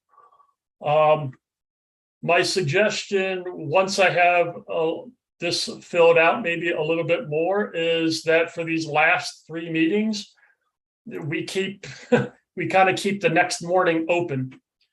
What open? What did you say? The next? Basically keep your Thursday mornings open. It is easier on Office of General Counsel, myself included, if during a meeting if we don't make it all the way through the agenda, to essentially convene the meeting, not convene the meeting, but pause the meeting and continue the meeting the following day. That way we don't have to put out a new notice on that. So if the commission does want to entertain the idea of adding additional meetings, I just want them to bear in mind that that will have notice implications that we would have to deal with. But we do have, as you can see, quite a few cases that are going to be decided with in the last 4 or 5 meetings of the year. So I wanted to make you aware of that. And if you wanted to start to entertain the idea of additional meetings, just give you an overview as to what the end of the year is beginning to look like. So with that, myself or other members of Office of General Counsel will stand for any questions. Commissioners, any questions or comments or suggestions for? Question for Hans and Judy is Yes, Commissioner Fisher. the Renewable Energy Act. I'm trying to remember the case number on that. Is that the 258 case?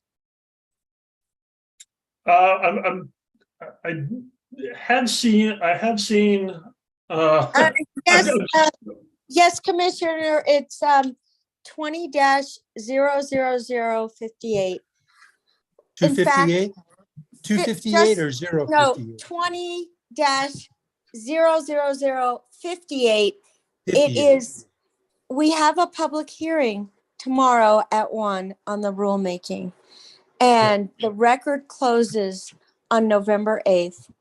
And the plan is to, if it wasn't Thanksgiving, I would be bringing it the Wednesday of that week. But because we're canceling that meeting, I wouldn't bring it for a final order until the first, I believe it's November 30th.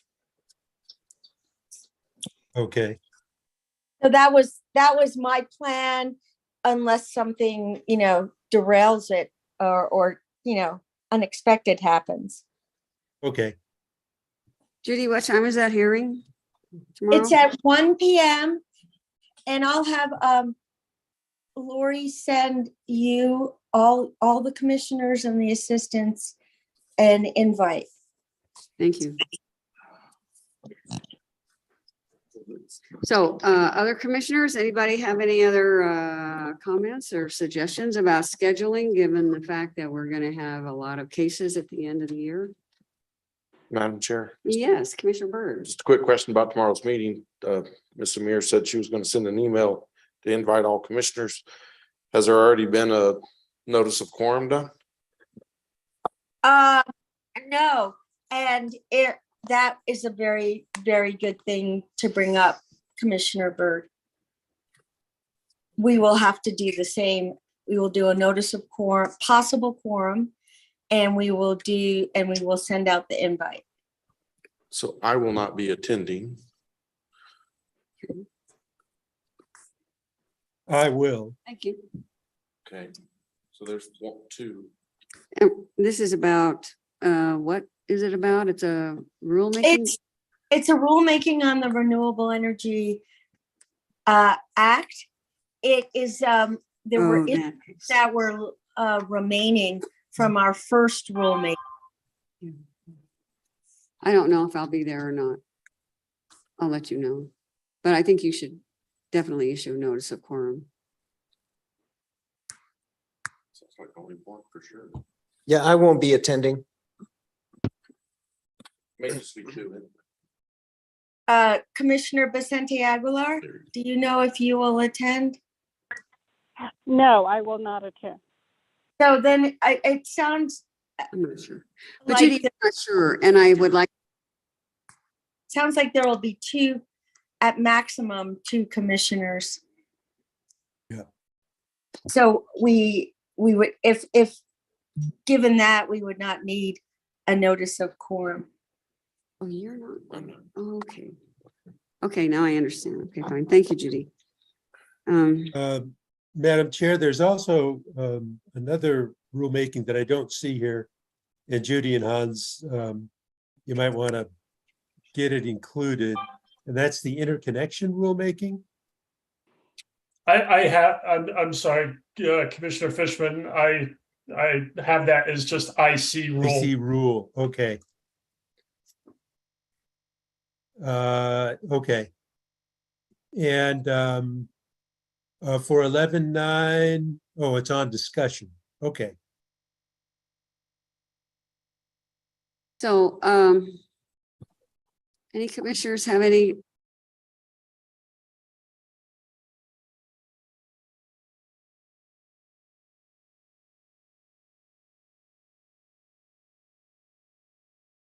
Did you guys hear me? I don't know, my thing was on, okay. All right, well, I guess I just wanted to bring up the fact that I had last week suggested that if we need more days, we should consider doing maybe 1 week where we had 2 meetings. And that was the first week of December. And this is not set in stone by any means. I had picked the Monday and the Friday simply because it gave a period of time in between. I think I was talking about actually maybe the 28th of November and the 2nd of December. I don't quite remember, but so I would suggest that simply as a possibility. We don't have to decide now, but if by the end of this month or near to the end of this month, well, actually, I guess it would be in the next, I'm saying this month, I would say by mid-November, we'll know more, and then we'll be able to schedule a little extra time. Actually, now that I look at the calendar, I think I was talking not about the end of November. I think I was talking about the beginning of November. So that would be Monday, the 31st and November 4th. Well, in advance of December, where we may, if we have cases that are ripe for our review, we might want to have 2 meetings that week. But Hans, could you put up that spreadsheet again so we can see? I can't quite determine from how that looks whether or not you think there would be a number of cases ripe for our review at that time for the commission's consideration by the beginning of November. I don't think we're gonna get crushed at that point, because if looking at some of the like for us, so Russell's 3 rulemakings don't close until November 1st, November 11th, November 21st. Exceptions are due in the P&M renewable November 4th. The Renewable Energy Act, as we just discussed, doesn't close till November 8th. So we're really looking at, to me, the harder period is going to be probably the end of November and beginning of December, where we should probably look if we want to determine to have additional meetings. Okay. I think the crush of it will come right then. All right, so maybe the first or second week of December is when we need to, well, second week of December, it's getting pretty tight, but the first week of December, I guess we'll just have to have the crunch there. And as we get close to it, maybe we can, if there's anything we could deal with in advance of that week, we should try, but the problem is that's the Thanksgiving week. I suppose we could even possibly look at the Monday of Thanksgiving week, although I know that's not a Madam great Chair? time. Yes, is that Commissioner Vicente Aguilar? Yes, this was placed on the agenda by General Counsel. So I think the commissioners had time to think about it. What I would like to suggest is that with the exception of the travel time in mid-November, I believe it's November the 13th, that Commissioner Maestas and I will be out of town, but I think we should help the staff at General Counsel's office. We should assist them when they say that they need to juggle the open meetings, and it was good to hear from Hans that Wednesdays and Thursdays are a good time for them. I think we should just start scheduling open meetings 2 days a week, Wednesdays and Thursdays, so they can schedule 4 cases or 3 cases or 4 cases on a Wednesday and 4 cases on a Thursday, something like that. Mm-hmm. And I think we should be open, and I am open that they should start scheduling 2 meetings per week, except for mid-November. And then that way they're not worried for the month of December. So that's my point. Thank you, Madam Chair. Well, thank you, Commissioner Vicente Aguilar. I appreciate that, and I feel the same way. But I think I heard Hans, and I would like him to clarify that he thinks the crush of cases is going to be worse in the beginning of December. And at least that was for rulemakings, but can you expand on that in response to her comment, Hans? Would it help OGC if we met?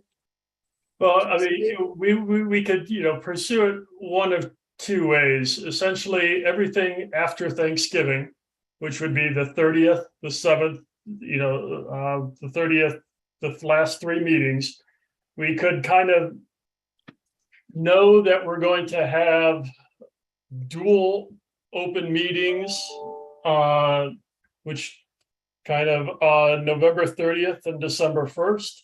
The 7th and the 8th, and the 14th and the 15th. We could schedule it that way, or we could, or basically keep our calendars open that, on the 30th, whatever we don't get through, we continue on the 1st. And I think that was my primary point that I wanted to get across to the commission today is we should probably keep our calendars. I would kind of keep Thursday calendars free for this period of time, because I think we will see some overlap. Now, whether we schedule it that way or we just decide when to stop on a Wednesday, can remain to be seen. I'm whatever the pleasure of the commission is. Madam Chair, Commissioners, I think what Hans is pointing out is that the Open Meeting Act allows the commission to go into recess and not adjourn the meeting, a regularly scheduled meeting, but go into recess and reconvene the following day, provided it does so. And so his point is to keep your calendars open so that we have the flexibility to do that. Well, I think we should do that. That seems fine. We know we have a lot of work, and, frankly, I've been a little kind of chagrined or frustrated or something. Your mic's cutting out. I'm sorry, I'll repeat that. I've been noticing that our recent meetings have ended by 2 or 3 in the afternoon. We can go till 5, and that would get more work done. I mean, they're tiring, but commissions do it. I've been on a planning commission that would go all day, and so there's that option too. So if you guys in general counsel's office find that you have a lot of cases that you could put on the commission's agenda, even, in the end of October or November, please feel free to do so. And then if it becomes too late in the day, we can roll it over to the next morning. I'm perfectly happy to start blocking out my calendar that way now. But I want to know what you guys advise. Should we start doing that now? Or I heard Hans say after Thanksgiving, which seems unfortunately sort of late, but if that's when the cases are going to become ripe, when they're ready to come to the commission, and there's no way to accelerate any of them, then I guess we have no choice. But I guess that's a question I have. Are there any cases that can be accelerated in terms of, preparation? Madam Chair. Yes, Commissioner Vicente Aguilar. I heard what Michael Smith and Hans are thinking about, but you also have to consider the commissioners, like Commissioner Byrd, who travels from Tucumcari to Santa Fe. Are you asking him to drive back and forth? We need to have like a solid schedule. We can't assume walk into the meeting, listen to the meeting all day, and then by 3 p.m., tomorrow morning we're going to start again. We've been doing that all along. I think we need to have a solid plan and have like a public notice that these cases are going to be heard on a Wednesday. These cases are going to be heard on Thursday, so that representatives from the utility companies, if they wish to travel to Santa Fe, they can travel on a Wednesday or a Thursday because they know when the cases are going to be brought up during the open meeting. That's what I'm thinking about. Thank you, Madam Chair. Thank you. I appreciate that. And Madam Chair, one thing that I will bring up, echoing Commissioner Vicente Aguilar's comments, is just the reminder that the Bochum building will be closed from Monday, November 28th through Friday, December 16th. So I do not. Wait, why? Why will it be closed now? Oh, is that for furniture? So my assumption, if the Bochum building is closed, if the Bochum building, oops, sorry, I'm going to stop screen sharing here because I had to look that up. My understanding, if the Bochum building is closed, I do not think the hearing room will be available, so commissioners will be remoting in during that portion of time. All right. Well, we did that in the pandemic. That shouldn't be a problem. That will solve travel issues. Yeah, well, that's a good point. And also, but I take it the building may be closed, but e-dockets will still be up. I mean, I'm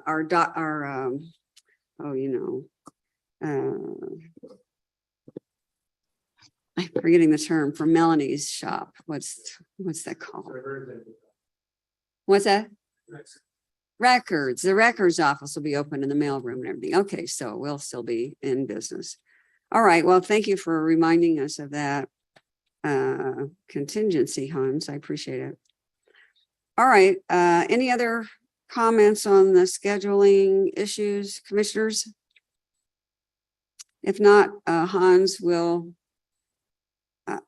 I think, well, I'll certainly keep my Thursday mornings available, starting at least after Thanksgiving and probably before. And I encourage the other commissioners to do that as well. So anything else from General Counsel's office? I believe that's it. Okay, thank you, Michael. And thank you, Hans. So now we're on item Roman numeral 14, communications with commissioners. Yes, Vice Chair Maestas. Yes, I just had one issue I wanted to just present for the commission and for staff. And you've heard me talk about the importance of cybersecurity. And I think we've heard about a lot of the high profile cyber attacks to the Ukraine power plants.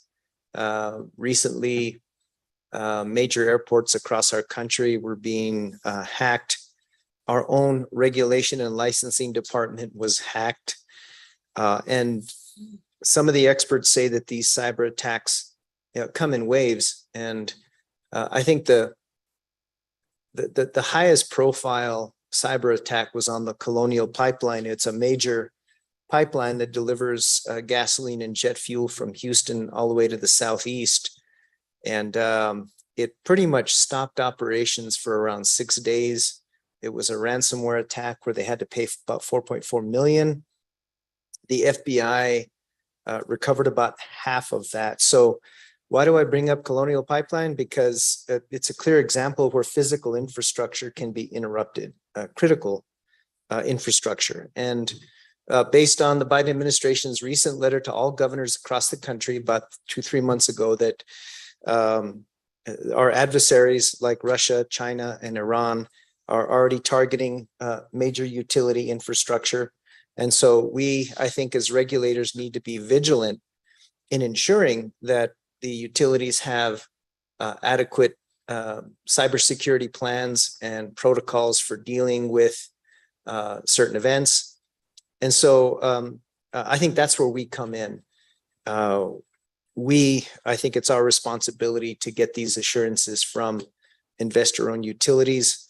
I think I've said before, Christopher Hall and I had attended some cybersecurity training, and one of the big takeaways, as I've said before, is that FERC regulates cybersecurity called critical infrastructure protection standards, CIP standards, for generation and transmission, but not for distribution. And right now we're seeing a proliferation of smart devices, rooftop solar, the inverters, in interconnection, but there are no standards regarding these devices around distribution. And so that's why I think that it's incumbent upon us to query the utilities, to be assured. We don't need the details, because I think we've seen in recent filings, utilities are very concerned about national security implications if we try and get them to divulge specific information about their infrastructure system protections.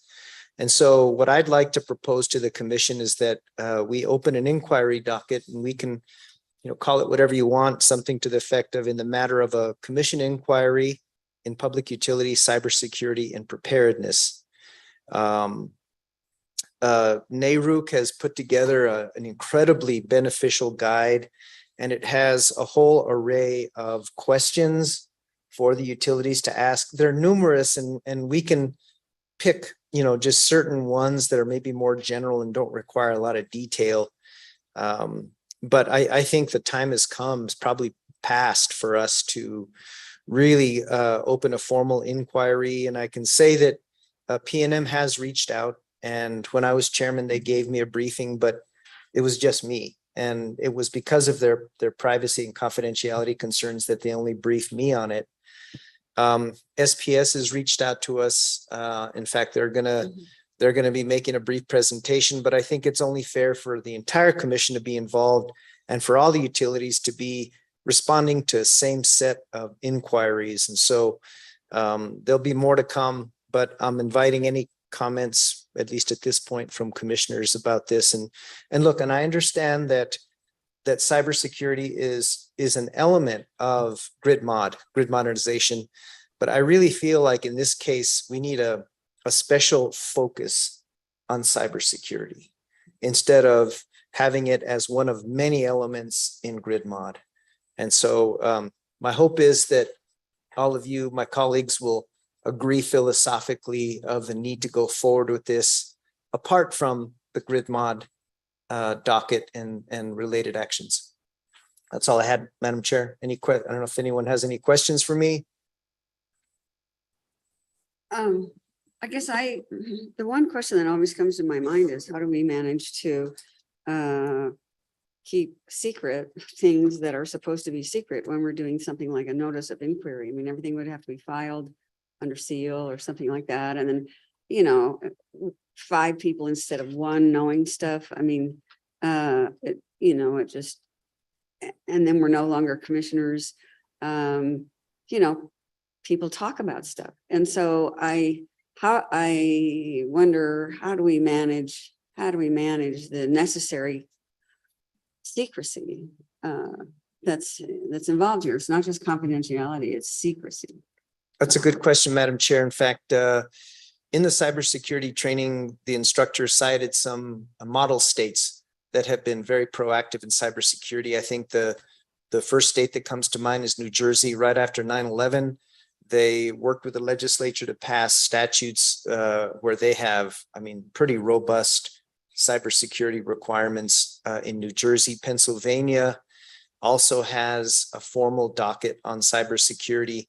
But what many of the experts recommend is that to kind of keep it general to avoid those issues of confidentiality. And obviously, we do have processes and procedures to issue protective orders on confidential information. We've done that in the past, but I would say there's really no need for that kind of confidential information unless our more general questions create more questions that would require details. And so my inclination is that we should stay general and stick to the whole goal of having those assurances of having a plan in place, have dedicated staff, have a dedicated budget.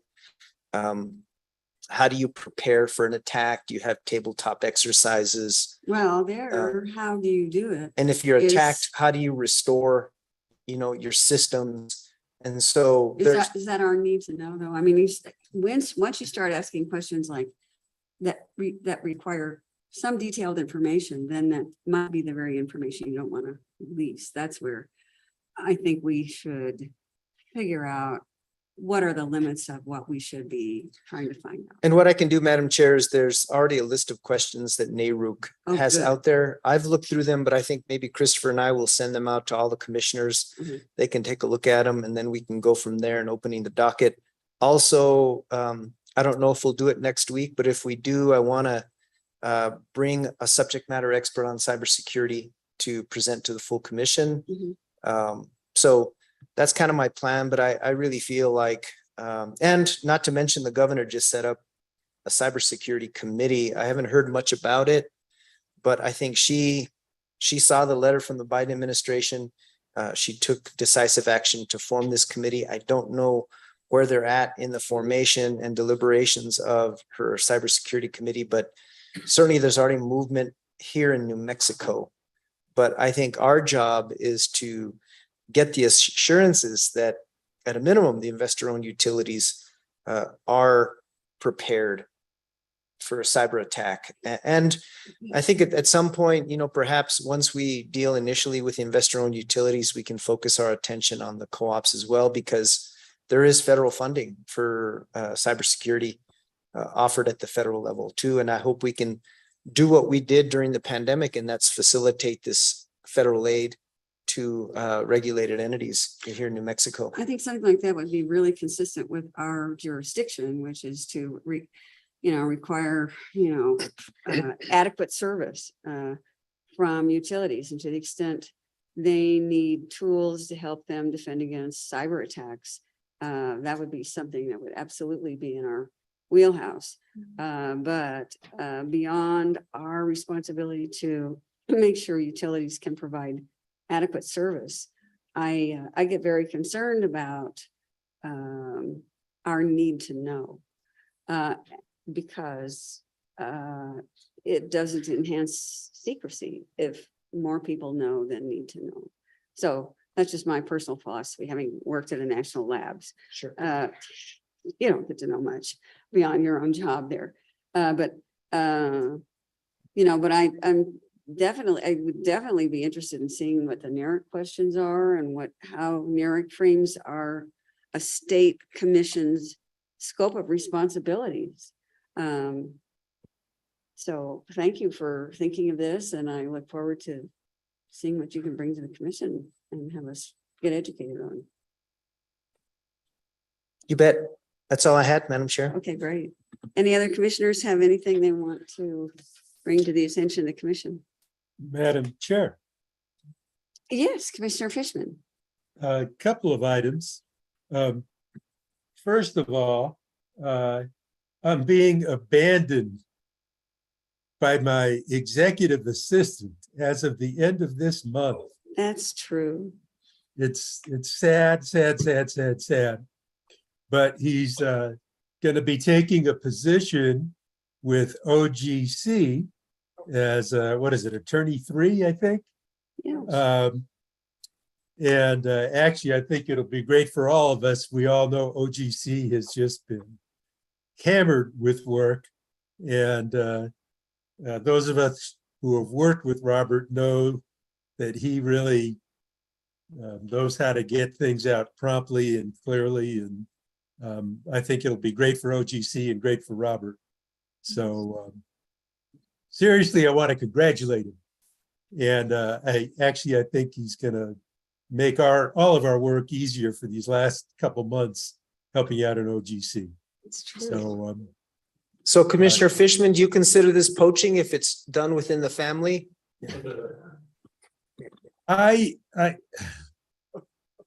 Yeah, it was just awful behavior.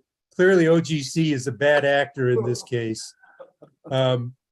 But I have to say that I encourage them in their bad acting.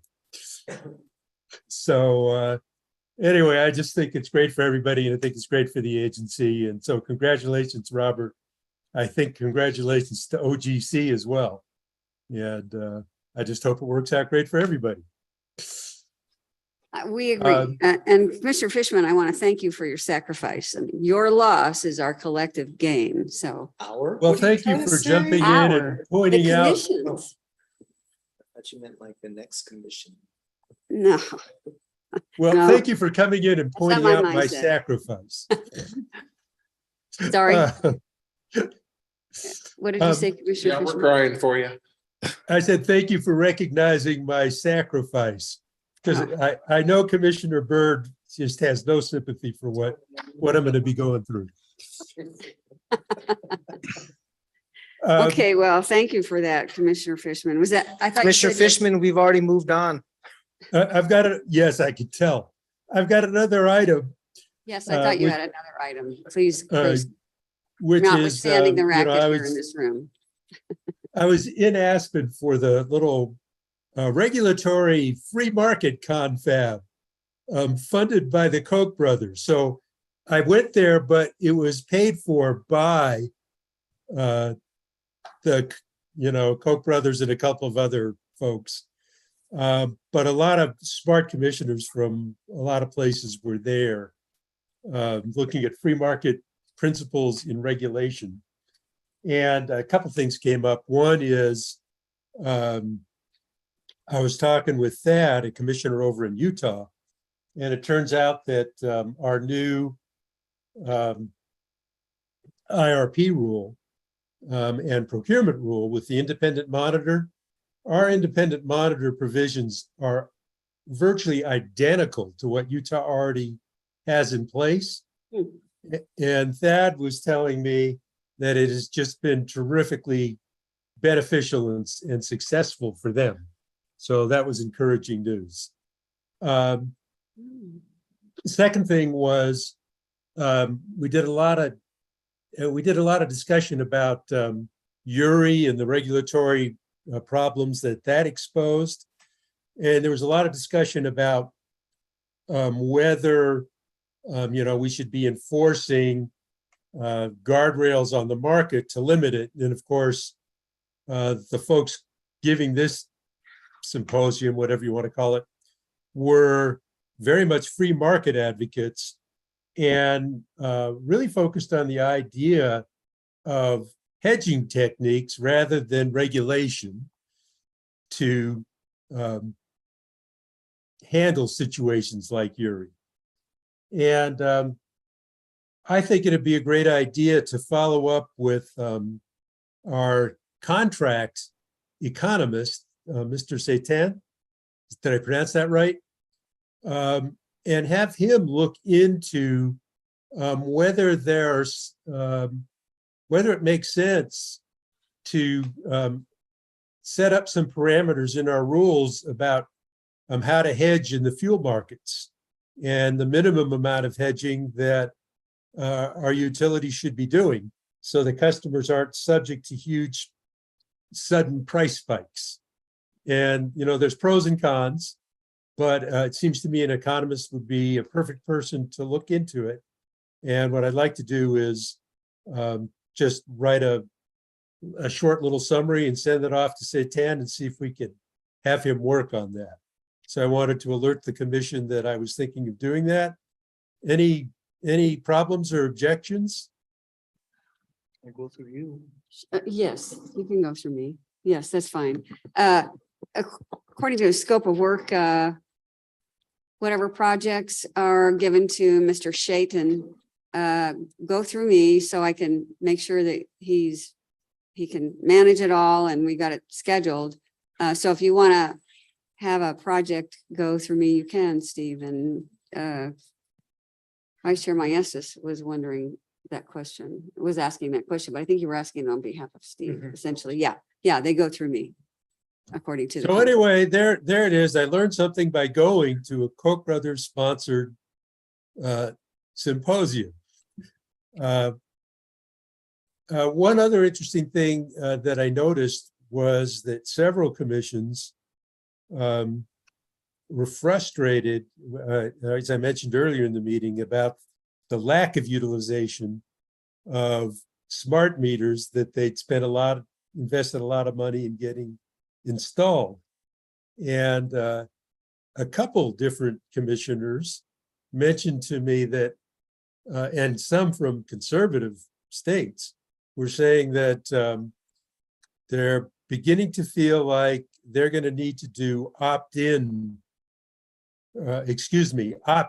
proposals for demand response and things like time of use rates.